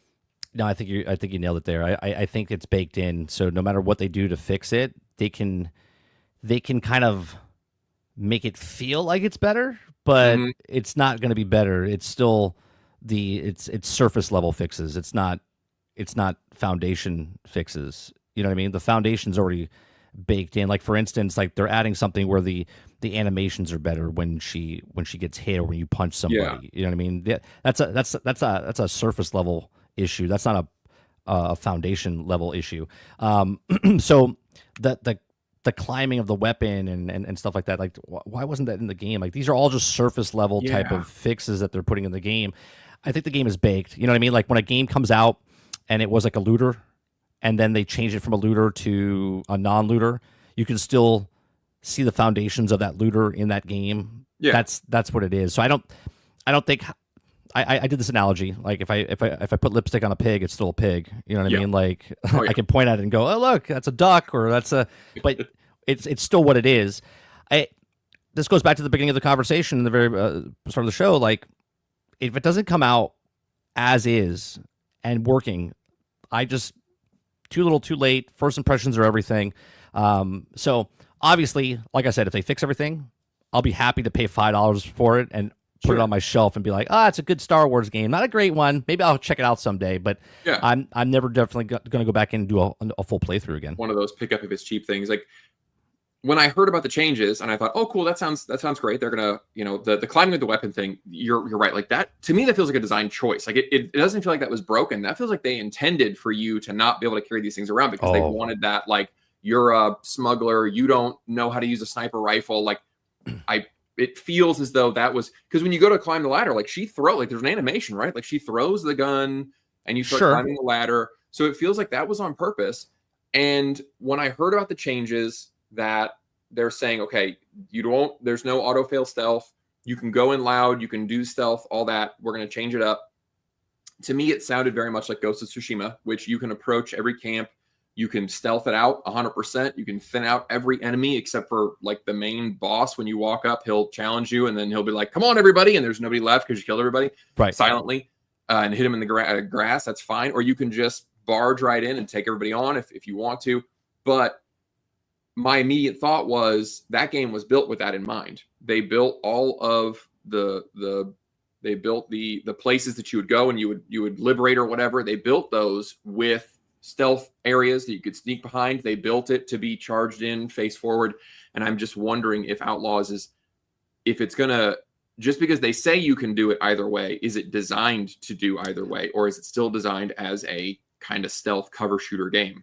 See, I look at it a little differently. I think this is how the game was supposed to be. They just ran out of time and they pushed it out, right? So that animation where she throws the gun down, you can still you still don't get to keep the gun, right? You get to use the gun until you're out of the ammo, and then once the ammo is done, you're gonna chuck it, right? Yeah. So, but the difference is, like, I get to decide that when I'm done with the gun, I get to throw it down. Where it just threw it down. If I touched a ladder or if I touched a cliff and try to pull myself up, it was just like drop it right away. And it's like, this is stupid. Why can't I use this gun, right? So it would be interesting if I pick up that gun, I'm almost out of bullets, but then I kill another stormtrooper and then I pick up, like, maybe not pick up his gun, but I pick up the ammo to use that gun more. You know what I mean? Like, that would seem like it's a design choice where that was supposed to be that way. I do believe it was supposed to be the sneakiness and the actions, but they were just like, yeah, let's put it out. Let's put it out and see. And a lot of us speculate that Disney told them to put it out as is, right? Because they were like, oh, we're going to make 5 million sales or 7 million sales, and that's all we need to do, right? Because we got Star Wars in the box. And I think it backfired on their faces. And I think you're right that there is things there that are designed that way, but I also think there's things in there that were supposed to be like this, but they decided to, well, we don't have time, we'll do it later. And that's what pisses me off, because if it is less of a design choice and more of we ran out of time, that really pisses me off, because Ubisoft admitted, like we said earlier, that Shadows wasn't complete. You know what I mean? So I wouldn't put it past them. Yeah, I think you're absolutely right with the deadlines. Sometimes we've seen this happen before, where the the publishing company or the parent company is just saying, look, we don't have any releases in Q3.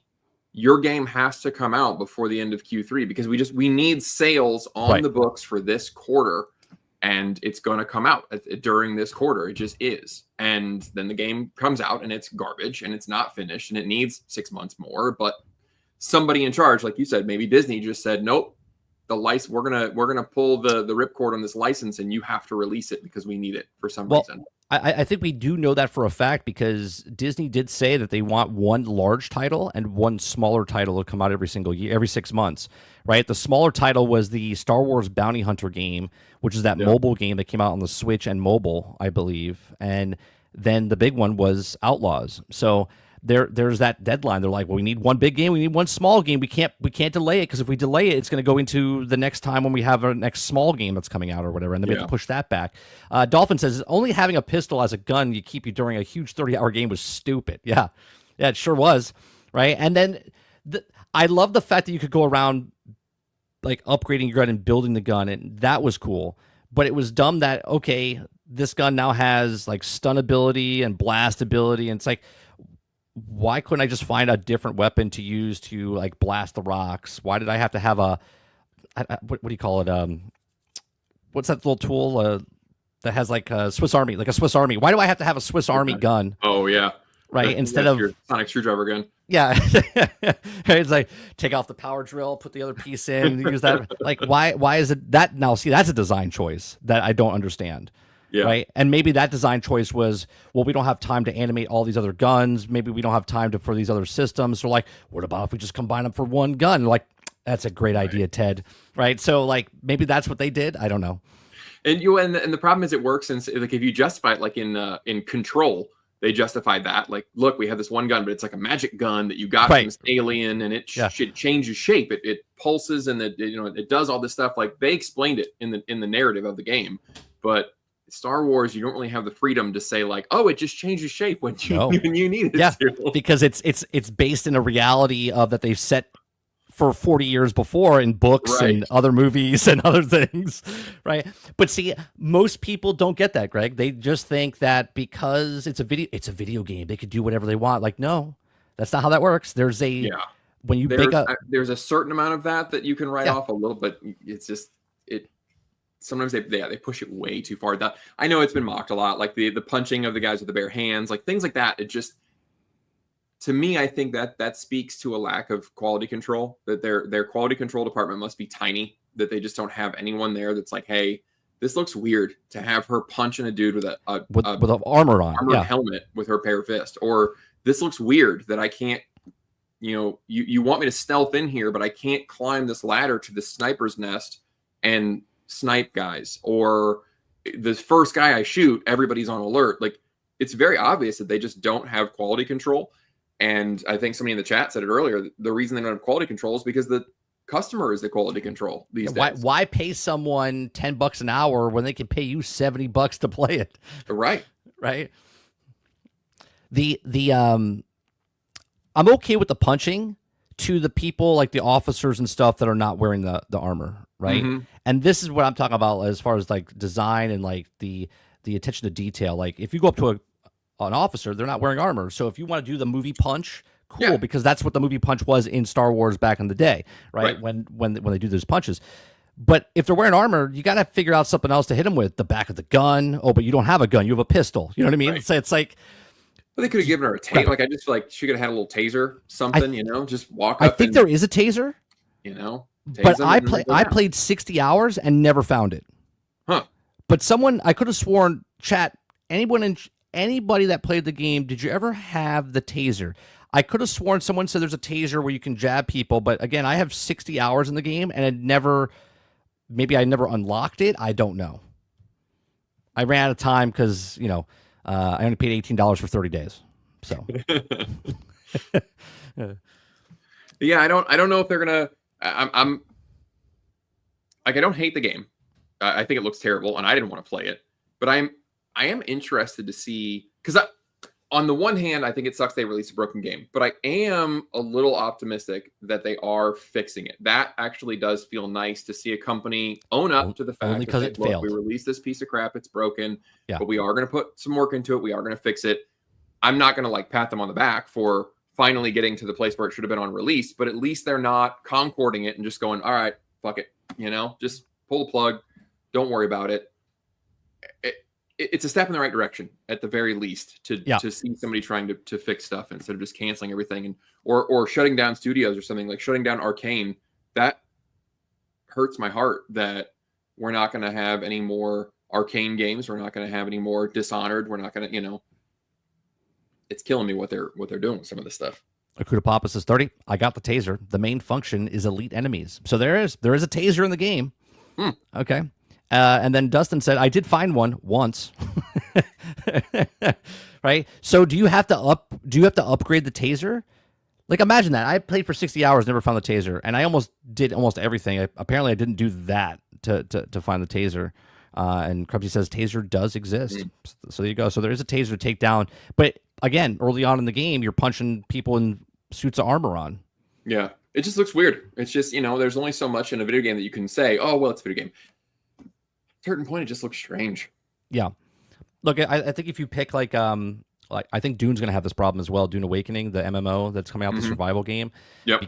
Because you're basing it in Dune, and then I get it. It's loosely based on Dune, but you're picking Dune IP, so you got to stay pretty close to what the lore is there. Right. Same with Lord of the Rings. Same with anything that's also been established before. You can't just all of a sudden put magic in there and be like, ooh. It's a video game, and you're like, well, okay, I guess. Based on something, though. Right. All of a sudden, Frodo can fly. You're like, well, he didn't fly in the books. Well, that's the books, okay? This is the video game. It's like, oh, you like watching movies and stuff. Did you see the trailer of How to Train Your Dragon, the live action? Oh, I haven't today. I was looking at Game Award stuff, and I saw the headlines, and I don't even want to. I want to watch it. Let me show you something, because I'm actually pretty impressed by this. I put it in my general. Let me see if I can find it. I put it in general, and I was surprised. I said this is how you're supposed to do it, because they did a 1-to-1 shot. Here it is. They did a 1-to-1 shot of the movie compared to. Let me get this up here. I can't talk and try to figure out a computer, Greg. If I understand. So I don't stream games. I can't play and talk at the same time. Okay, so I don't want to play music. Okay, so we'll make this nice and big. Okay, it's a 1-to-1, and I'll be honest, he looks actually pretty damn good. Okay. Toothless does not look like nightmare fuel like I thought he was going to. No, I think they nailed it, and they're doing a 1-to-1 shot of what the animation was to the live action film. And I think, obviously, this is just a small comparison. I don't know how the movie's going to be, but I think this is what we've all been asking for this entire time for all of these movies, for like Lion King and Mermaid and Beauty and the Beast and all this stuff. It's like you're taking an animated film, and now you're live actioning it up. Why not just make the exact same movie as live action? And the reason they do this is so they can hold on to the IPs and stuff like that. So right. It's cool that they're not screwing it up, and it doesn't look horrible. I really was afraid that it was going to look so weird. Like I really thought the dragons would look crazy. That's actually really great looking. But I don't know when's this supposed to come out. Do you have a date on this? I don't know. I don't know why I would want to go see this is, I guess, and I know that there's different audiences. Like I have, for every live action of a remake thing, my reaction always is why would I, but that's me. So I know that there's an audience for them. I'm not in that audience where I see that and I'm thinking, well, I don't know that I would want to go see the exact same movie, but just live this time. I like animation. So I'll just watch How to Train Your Dragon again for the 6th time. It's a great movie. It's really fantastic. So that's my only thing is it looks great, and props to them for not screwing it up. But I also nothing, and again, it's just me personally, nothing's ever going to get me excited about a live action remake of a cartoon. I just don't. I don't care. I like cartoons. I don't care. Yeah.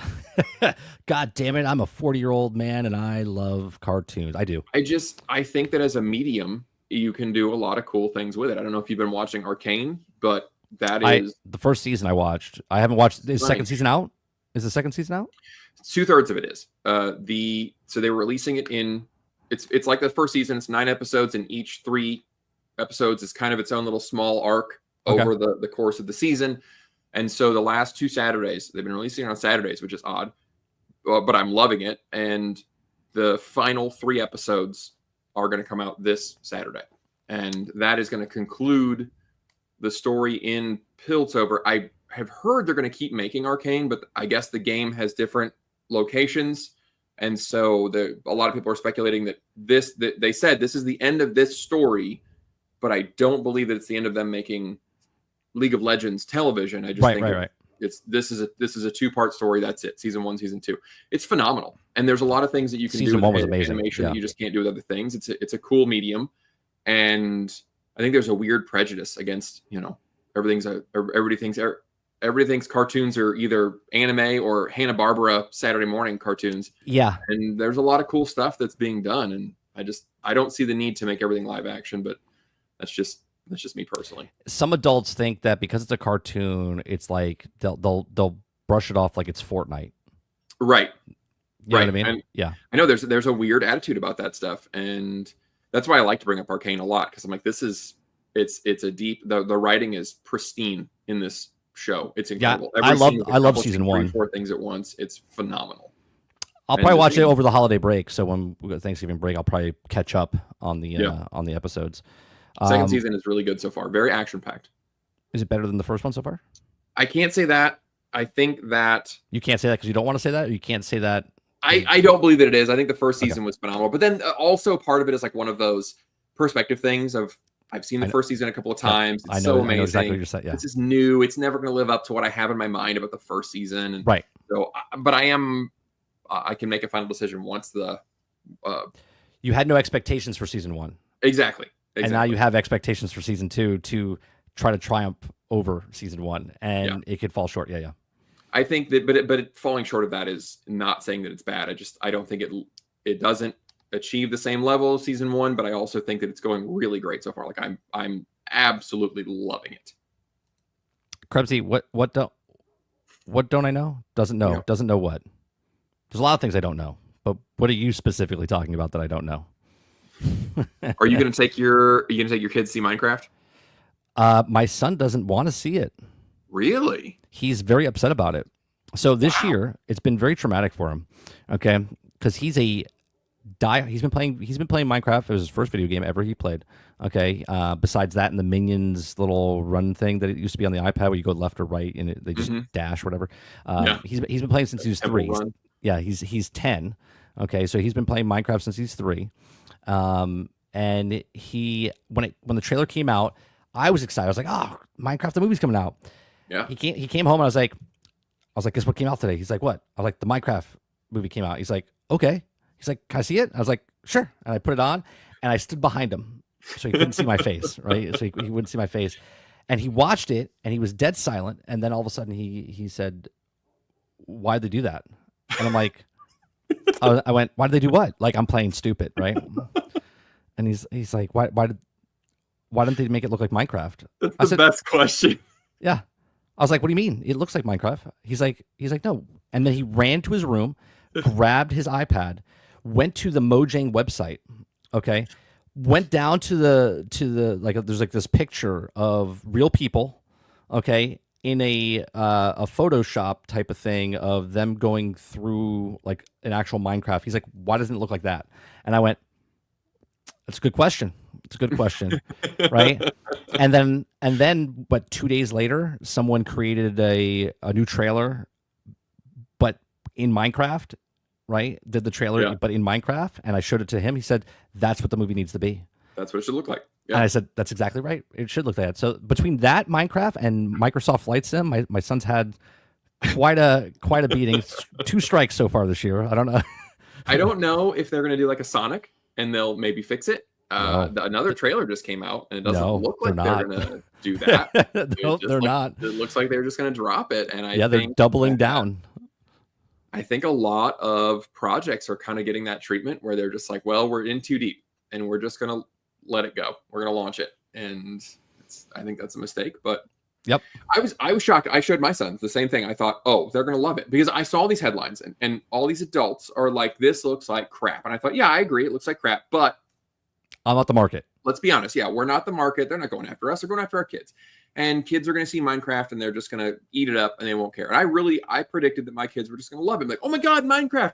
Same thing. They saw it and they were like, yeah, that doesn't look good at all. And I was like, really? You guys want to see a Minecraft movie? You like just lost 8, your whole 10, and 12. And they're like, no. Yeah. Yeah. You just lost your complete player base, your fan base. Yeah. Yeah. They Star Wars did. They Star Wars Minecraft. Can you believe that? I know. it's so weird right now. We were talking about Suicide Squad earlier. You got Minecraft, Star Wars, and DC, and these things should be a slam dunk. And I think that is the issue: is that a lot of these studios just think, "Fuck it, just slap something on screen." Jack Black's voice will bring them in, and just look. There's boxes, and then we'll say it's Minecraft. Hey, we'll throw some references in there. We'll talk about a pickaxe or something, and then the crowds will just show up, and it's not working anymore. Nope. It used to. And I think that they have reason to believe that it was going to work, but it's not. And now you got your Suicide Squads and your Outlaws and your Minecrafts and your Dragon Ages that are just, the name recognition is not doing it. Yeah, so okay. Do you think there's going to be enough? I'm going to call them idiots. Do you think there's going to be enough idiots going to the theater the first weekend to make a lot of money, or do you think this bombs? I think by Minecraft alone, I think it'll make a lot of money. But I don't think it's going to make a lot. I don't think it's going to make the money they think it's going to make.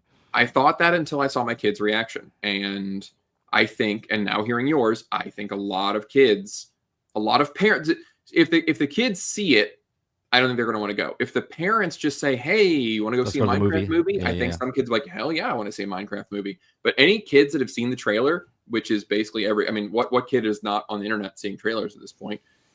I don't think that it's going to do that well. I think I don't know that it's going to bomb. I can't say that it's going to Borderlands bomb. I think you're right. I think they're going to expect a lot of money, and I don't think it's going to be there because part of it is that people are tired. Part of it is that people are broke. Also, that's another big issue. Transformers didn't do well. I thought it was good. I watched it. I thought it did well. I thought it was good, but I thought Transformers was fantastic. I loved it.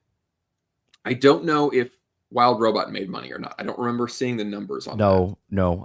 I believe it completely bombed, if I'm not mistaken. And that was it. I thought that was good. I thought Transformers was better, but I enjoyed Wild Robot. My kids enjoyed Wild Robot. It was like a solid 8, I think, 7, 8 that they all gave it. It was very good.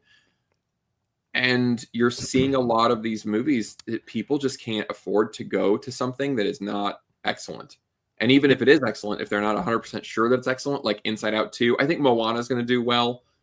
But something like a Minecraft that looks iffy like that, I think people are just going to wait to stream it. I think Minecraft, they think was going to make what Mario made, and I don't think it's going to come anywhere close to that. No, I don't think so at all. I could see like 300-400 million because it's just got the name recognition to do something. But you're right, nowhere near Mario. I think it could do 5. Yeah, I think if they did it the right way, I think it could make 1.7. Oh God, yes. Yeah, if it's like that fan-made trailer, it would be printing money.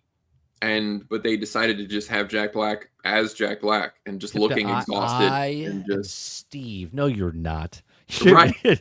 You didn't even shave, man. Like, you took a part and were like, yeah, sure. Do I have to shave my beard? No. God.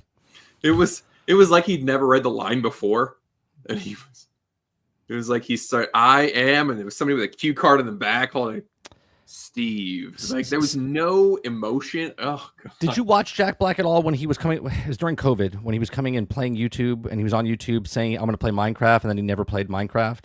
Yes. Yeah, I remember he's like, I started a gaming channel, and then every video was like, well, I'm not playing games today, but right. He's like, oh, we'll play Minecraft next time. This whole thing is I think it's a complete joke. I really do. I believe that they're like, oh, wouldn't it be funny if we got Jack Black, who never played Minecraft for like 2 years, to be Steve, the guy who is, right? And it'll forever be like, associated with it. It'll be like, man, that is not good. Right. So Wild Robot made $309 million worldwide. And that one cost bunch to make, though. I think Yeah, I don't know the budget. The budget was really high on that one. Movies are getting crazy. And the latest movie that come out, Red One, not too bad, 78 million. So they made money on Wild Robot. Yeah, they doubled their money. Yeah, I'm hearing bad things about Red One. Red One, opening weekend 32 million. International 51 million. 36 million for 36 domestic for the weekend. Opening day 32. Wait a minute. 32. Okay. I was like, wait, 32 million opening day, but then it only made 4 million more. I was like, for the rest of the weekend, that'd be terrible. No. So it made 10 million, 13 million, then 8 million for the weekend. And then worldwide only 88 million. Oh, this done. Yeah. It won't even make 200 million. And it cost 250. What's nuts is God, I love seeing it. I do love seeing it. Shows you the power of a good trailer, because I saw that trailer and I was like, hell yeah, that looks like fun, man. Chris Evans, and The Rock, and they're just having a good time, and you've got why can't I ever think of his name? I just know him as J. Jonah Jameson. Oh yeah, I know him as Cave Johnson, but I can never think of his real name. I can't think of his real name now. It just left my brain. Because I think it starts with a J is the problem. No, I gotta look it up. Chris Evans, Red One. J.K. Simmons. That's the problem. Is his name starts with a J, and I think like, oh, there's a J, and then my brain just goes, yeah, J. Jonah Jameson. That's who he is. It's not. But yeah, he apparently got really buff for it. It's got these big names. I thought, man, this is gonna be a lot of fun. And I'm hearing that it is awful. Fantastic. Awful. They have to learn their lesson, right? Like, if you touch the stove and you get burned, you won't touch the stove again. Yeah. Yeah, I think that, like I said, I think we're seeing that in every industry right now. We're seeing because it's like games. Movies are like games. They take 2, 3, 4, 5 years to make. A lot of times there's big delays that happen, whatever. So we're seeing stuff that got greenlit in 2020 or whatever. When things were popular, money was rolling in, whatever. Now they're actually coming to fruition. The market has changed. And you saw these studios just putting all their eggs in this lazy basket of, oh, well, if The Rock is on screen, it's going to make money. Who cares? Dump it all in there. And you see these people diluting. It's like, I'm reading these stories that The Rock apparently had it filmed in IMAX. He thought it was going to be as big as Oppenheimer. Like, you hear some of these things, like Concorde thought they were going to be bigger than Star Wars. Like, where are these people getting these ideas that their IPs are going to be the next Star Wars? Here's the thing. Telling us that something's a hit is like giving yourself a nickname, right? You don't get to give yourself a nickname, right? No. Like, people give you a nickname. Okay, you might not like that nickname, but it sticks, and that's what it is, right? So these guys are like, yeah, we're gonna make Concorde. It's gonna be the next Star Wars. We're gonna have action figures and cartoons and comic books, and I'm like, what are you doing? Why don't you just make the product first before you start dreaming what it's gonna be in the future? And it made it to 11 days. 11 days. They had all. All of these dreams of comic books and action figures and television shows.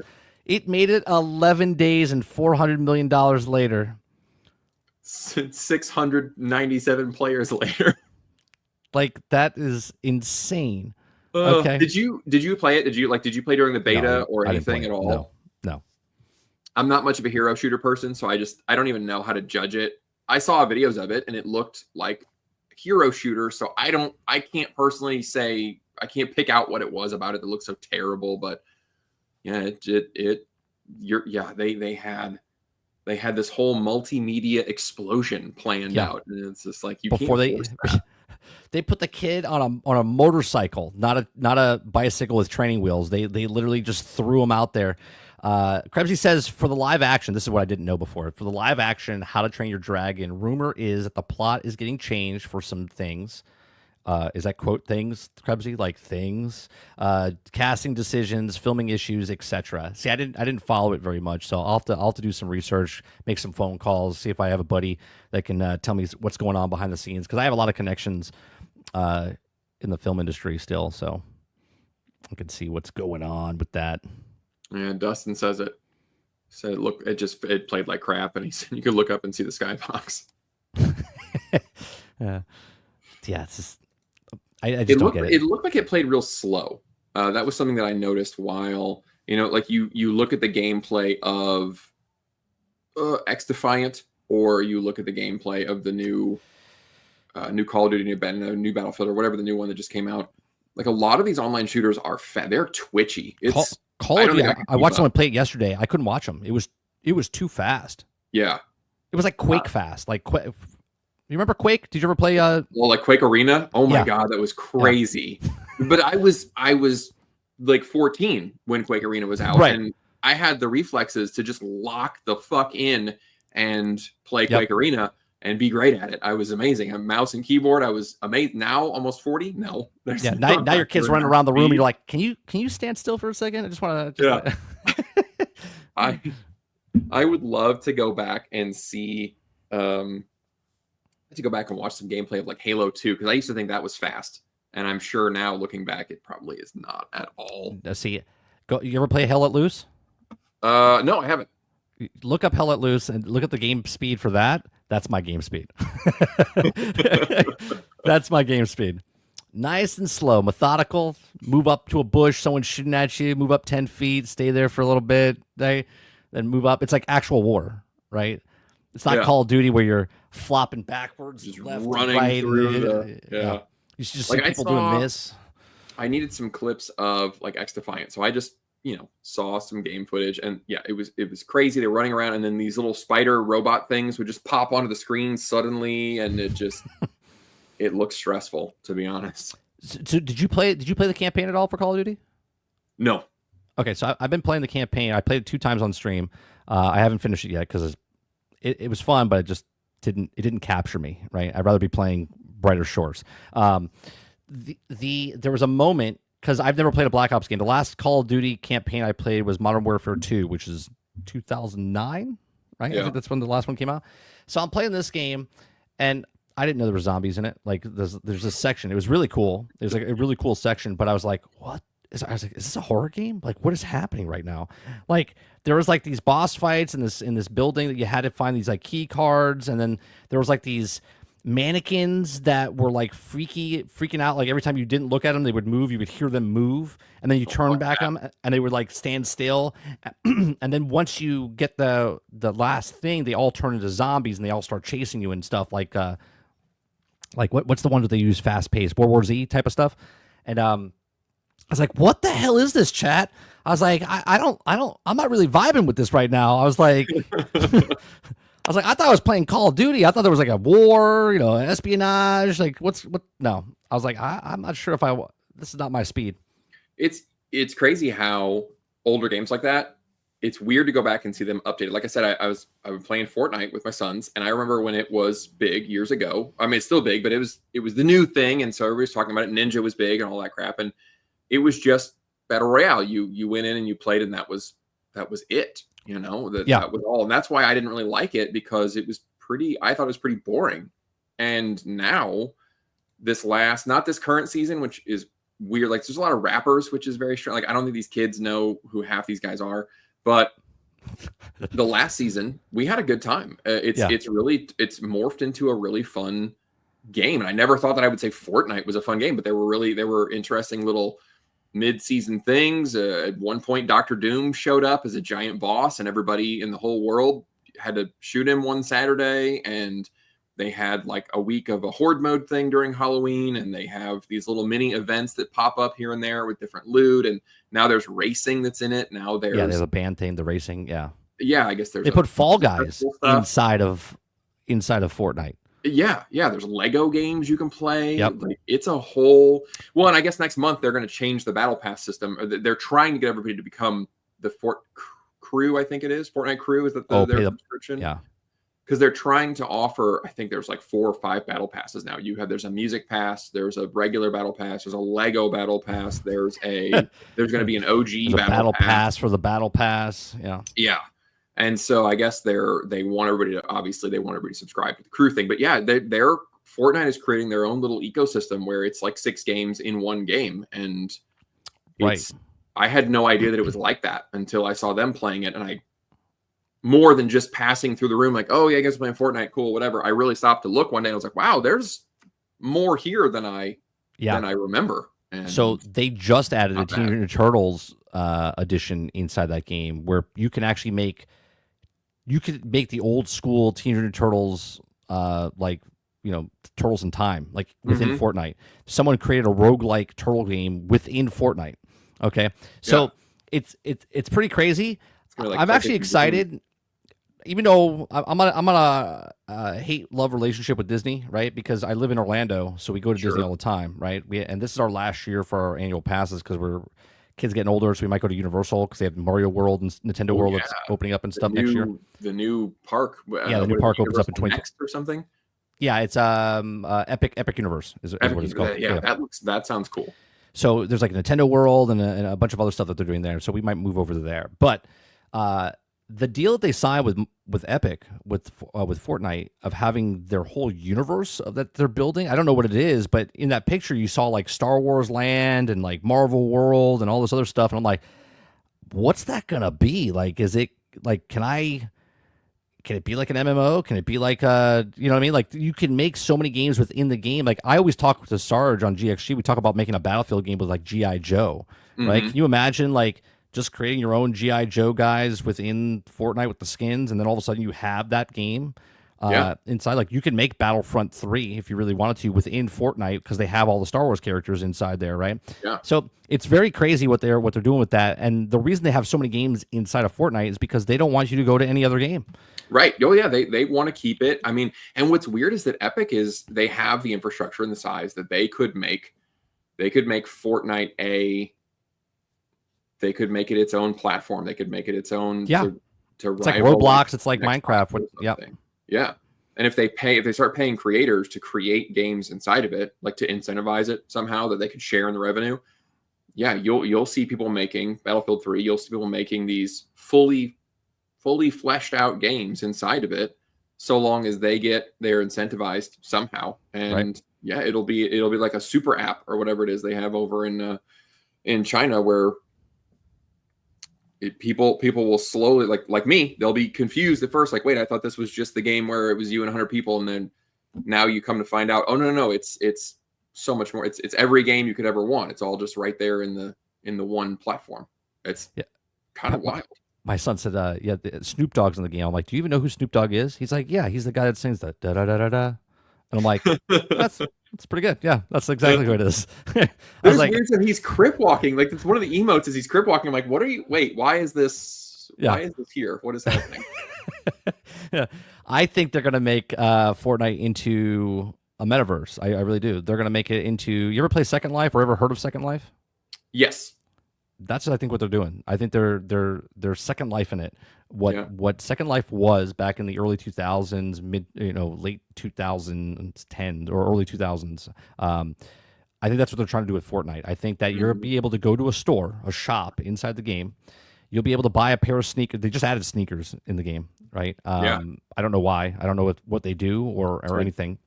Have another revenue stream. I mean, straight up more things they can sell. Just one more thing to buy on the character, yeah. But I think if you buy a pair of like shoes in the game, you can also buy an actual pair of shoes that can get sent to you, right? Like that's the type of stuff I'm talking about where what they can do. Not only are you buying the product, so if Disney gets what they want and you get to go to Disneyland or Disney World with inside that realm, and let's say you buy something there, you can go, hey, you bought it for your character. Now do you want to buy it in real life and we'll send it to you and just put a credit card in? Here you go. You know what I mean? Like, you do is swipe that magic band. You're good that's to go. It. Oh God. They still have those. I haven't been there in a couple of years. They do. Yeah, they do. They have that. Well, they've actually made new bands because they have these things across the park that if you scan, it has to have I think it's called a Magic Band Lightning or something like that, where they're $70. Oh yeah.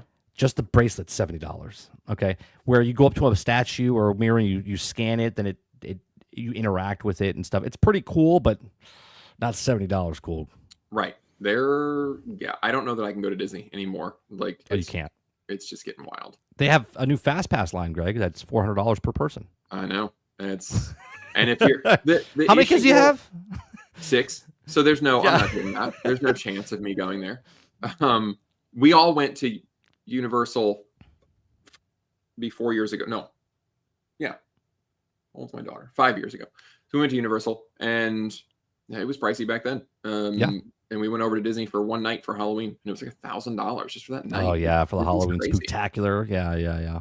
And it's weirdly, it all this entertainment stuff is so connected, because what these companies are realizing is just they're whaling, right? It's like the mobile game industry. It's like what we're seeing in the live service stuff. Like, so many people don't want to participate in this, but then the people that do are willing to buy.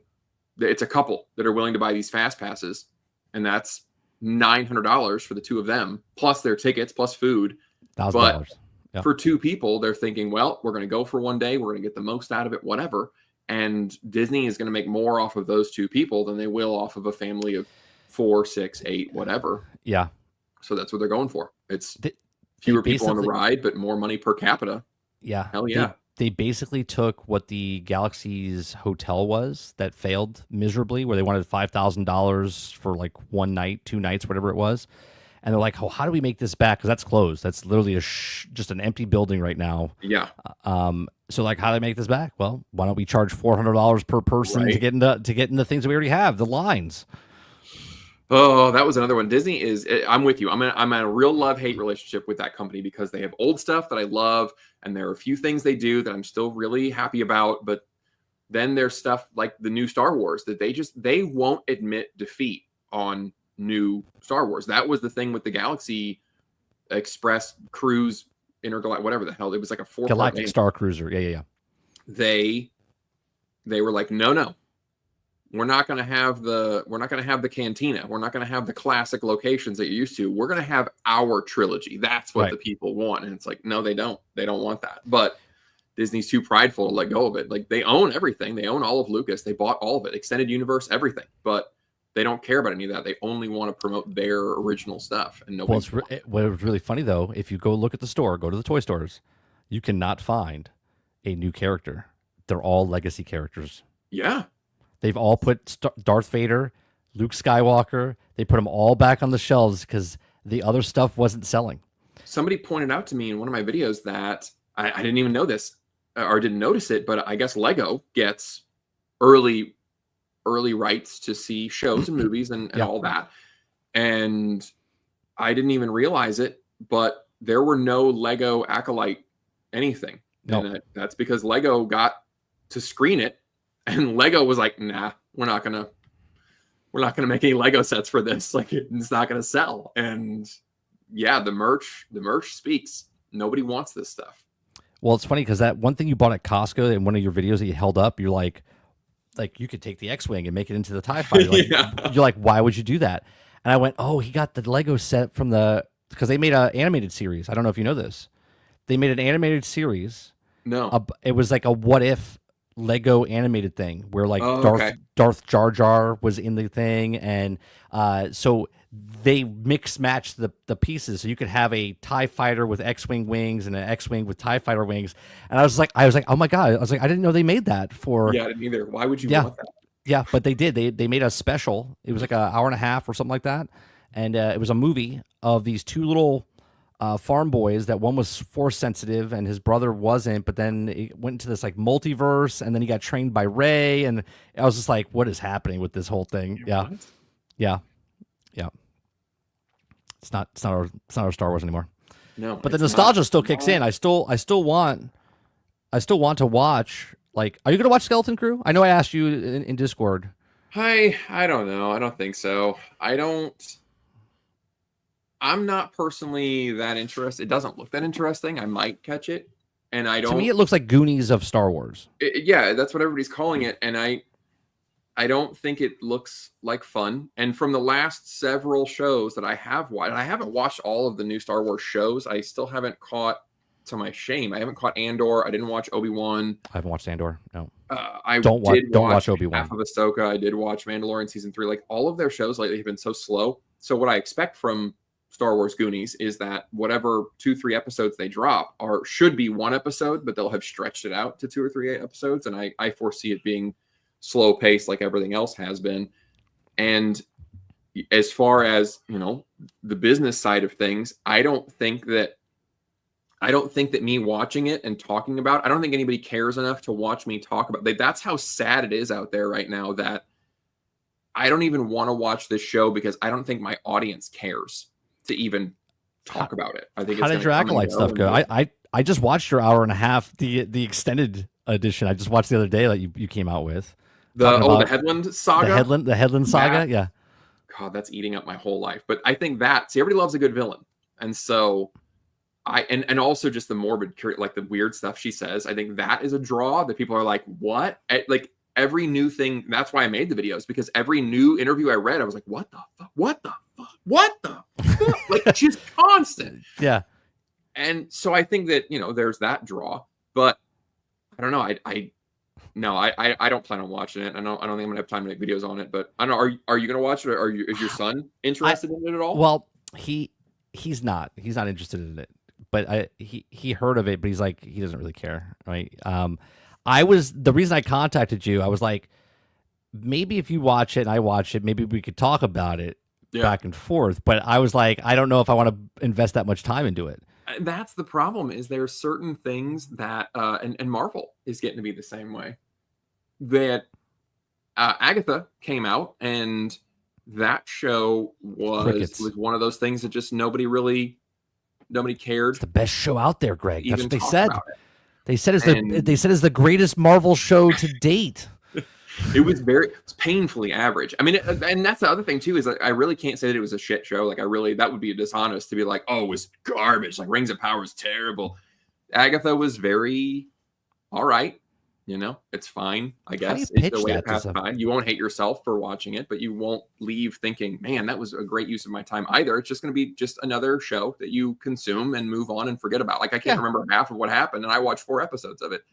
And I think Skeleton Crew is going to fit that bill, where it won't be like Obi-Wan, where people were talking about the Vespa race, you know, and how stupid that looked.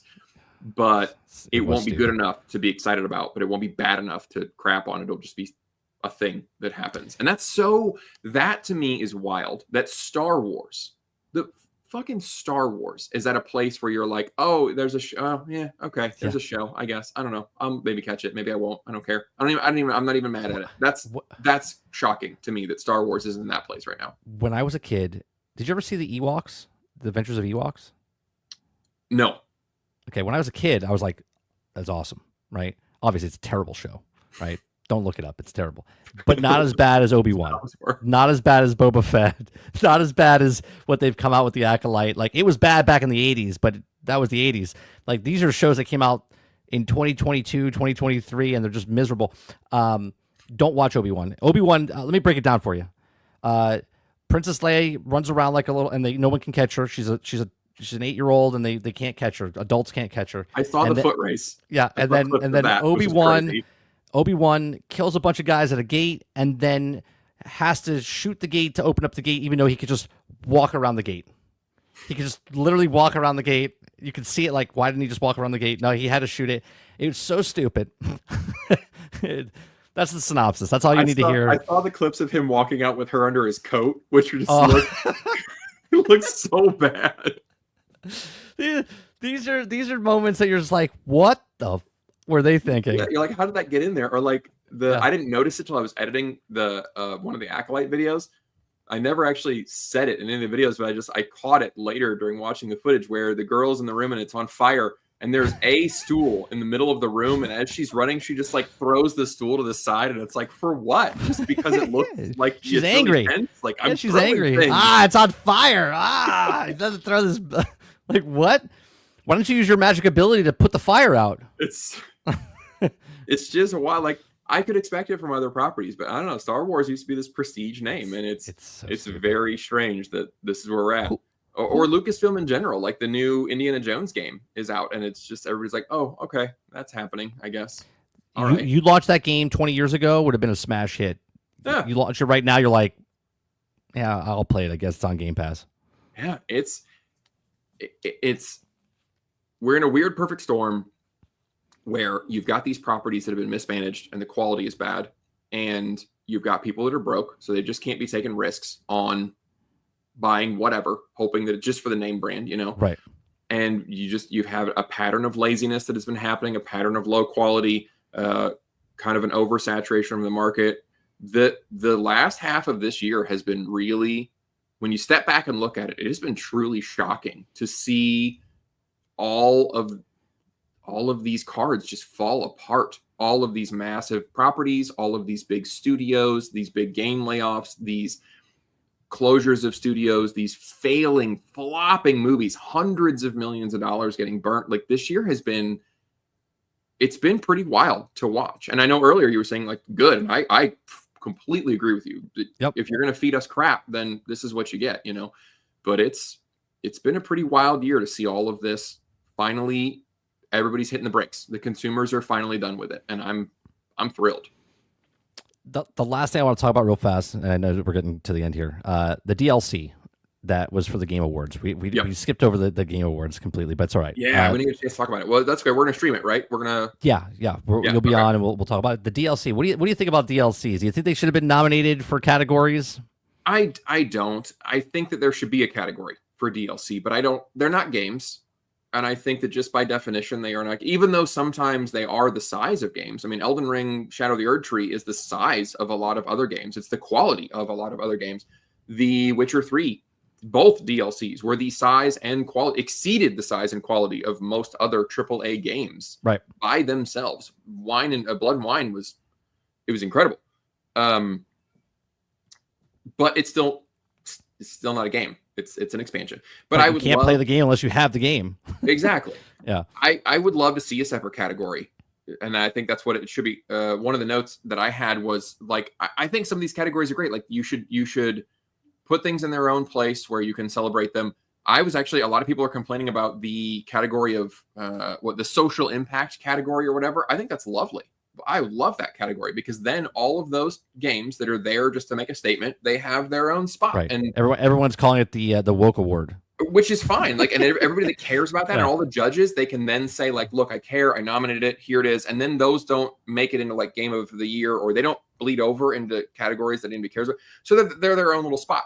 And, I want that to have its own category for a negative reason. But then I also think that for a positive reason, I do want a special category for DLCs and expansions that are and remakes that are not lazy. I think that it's great to celebrate those. The Witcher 3 expansions, the Elden Ring expansions, the No Man's Sky comebacks, the Cyberpunk comebacks, the Demon Souls remakes, the ones that are not just lazy garbage tacked on, should have been in the game to begin with, but we just kind of held it back to sell it later, or this remake that just has a couple of, the Dark Souls remake was, the Dark Souls 1 remake was it was a few updated textures, and it was the exact same game. Like, nothing was updated on that at all.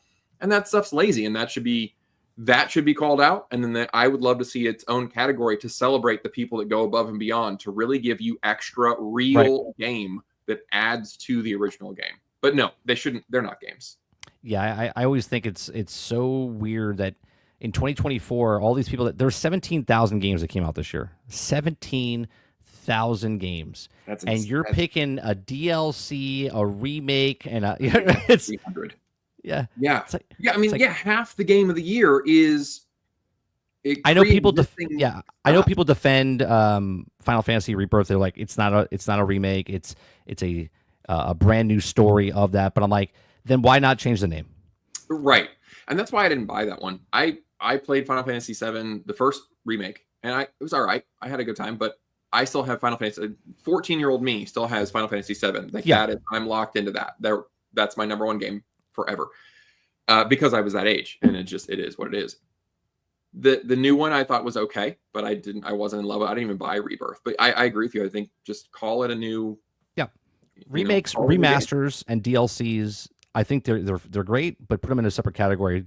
For specifically Game of the Year, I think it needs to be the top of the top games with the highest rating scores that are out there as well between the people that are voting for it. So like the 90s, the high 80s, we need to see whatever. More audience voting to this 90-10 split. That's pretty. I great. agree that there needs to be more audience, but you can't go full audience because what happens No. then is then you have just a popularity contest. You know what I mean? Mm-hmm. It could be swayed way faster and whatnot. That's true. That is very true. Real quick, Ryder says, I have no interest whatsoever in watching the Game Awards. It's overbloated, way too many commercials, and it feels like they're trying way too much like Hollywood. That's a bad thing. Yeah. 100% on all of that, Ryder. But I'll tell you what, why don't you come and watch the award show with us? Me, Greg, my brother Sarge, and Kingard are all going to be on the show. We're all going to sit down and we're just going to roast the award show as we watch and give, it's going to be like the Mystery Science Theater 3000 type of stuff. You know what I mean? Like, as we, you know what I mean? So if you like that type of stuff, don't come and watch the show. Come and watch us. Yeah, come hang out. Yeah, come hang out with us as we do the show. What were you going to say, Greg, before I interrupted you? No, I agree with Ryder there. I think that the Game Awards, it's every year it's got things. I agree that it's becoming like a Hollywood show. They're trying to attract. It feels like they're trying to attract a Hollywood crowd, which we're seeing dying before our very eyes. Like, that to me is the weirdest part, that Jeff Keighley is like, I want this to be like the Grammys, when the Grammys, the Oscars, have the lowest ratings in their history. Yep. We're seeing all of these people talking about how with the election this year, celebrity endorsements are dead. So that to me, there are things about the Game Awards that I think are odd, and they always have been. And he's refining it as he goes along, which is fine. But the one thing I think his big grave mistake is trying to make it like a Hollywood awards show, when most of America, at least, they're done with Hollywood. They're done with celebrities. Yep. They're done with that whole. So why are we trying to make it like the Oscars? Why don't we make the Game Awards like for video gamers? Why don't we make it like it should be its own thing? It doesn't need to be like the Oscars. I think that's a big mistake. Yeah. Greg, it's always been good chatting with you. Yeah, glad glad I found your channel and reach out to you. Tell everyone where they could find you. My channel, Greg Owen, and tomorrow. Well, right now I'm in the neck deep in this big long analysis of Leslie Headland and all the weird things that she has said about the Acolyte show. And for the next 2-3 weeks, it will be that. They're like an hour and a half long each, because there's. I want to listen to every single one to go through. So it'll be that, and then tomorrow there's a review of the Bonhoeffer movie coming out this weekend. That's pretty much it. And then into December, whatever happens in December, wherever my fancies take me. I put Brighter Shores on, and I just have you in the background, and I just listened to your hour and a half. I was like, this is fucking great. I love this. This is I appreciate it. This is the type of content I'm looking for on YouTube. All right. So chat, make sure you hit that like button, hit that subscribe button. To let you guys know, the Video Game Award Show comes out December 12th, which is on Thursday night. Usually it's a Generation X gaming podcast, which is me and Sarge. But this year, we always cover the show. We always cover the awards, Video Game Award Show. This year, Greg Owen's going to join us. It's going to be me, Sarge, and Kingard. It's going to be a 4-panel. We're going to watch it on this, and we're using this software. So what happens with the software, though, like the video gets stuttery and whatnot, which is fine. You're not missing much for the Video Game Awards. Right. So, but what I do recommend is, if you have 2 screens or whatever, put the show on one to watch it so it's not choppy or whatnot, and then have us on the other screen as we're talking about it and having a good old time. That's December 12th at 7:30. And Greg, if you can't make it at that time, you can just pop in anytime, because you'll have the link and you can just join us when you're ready. Will do. All right, chat. You guys have a great rest of your night. We'll be back on tomorrow morning for some daily grind. And members, I put some credits together for you. So the outro is going to be credits for all the members. I appreciate you guys very much. So we're going to have credits at the end of the shows from now on, because without you guys, I can't have a channel. So I appreciate it very much, and I'll see you guys on the next one. Peace.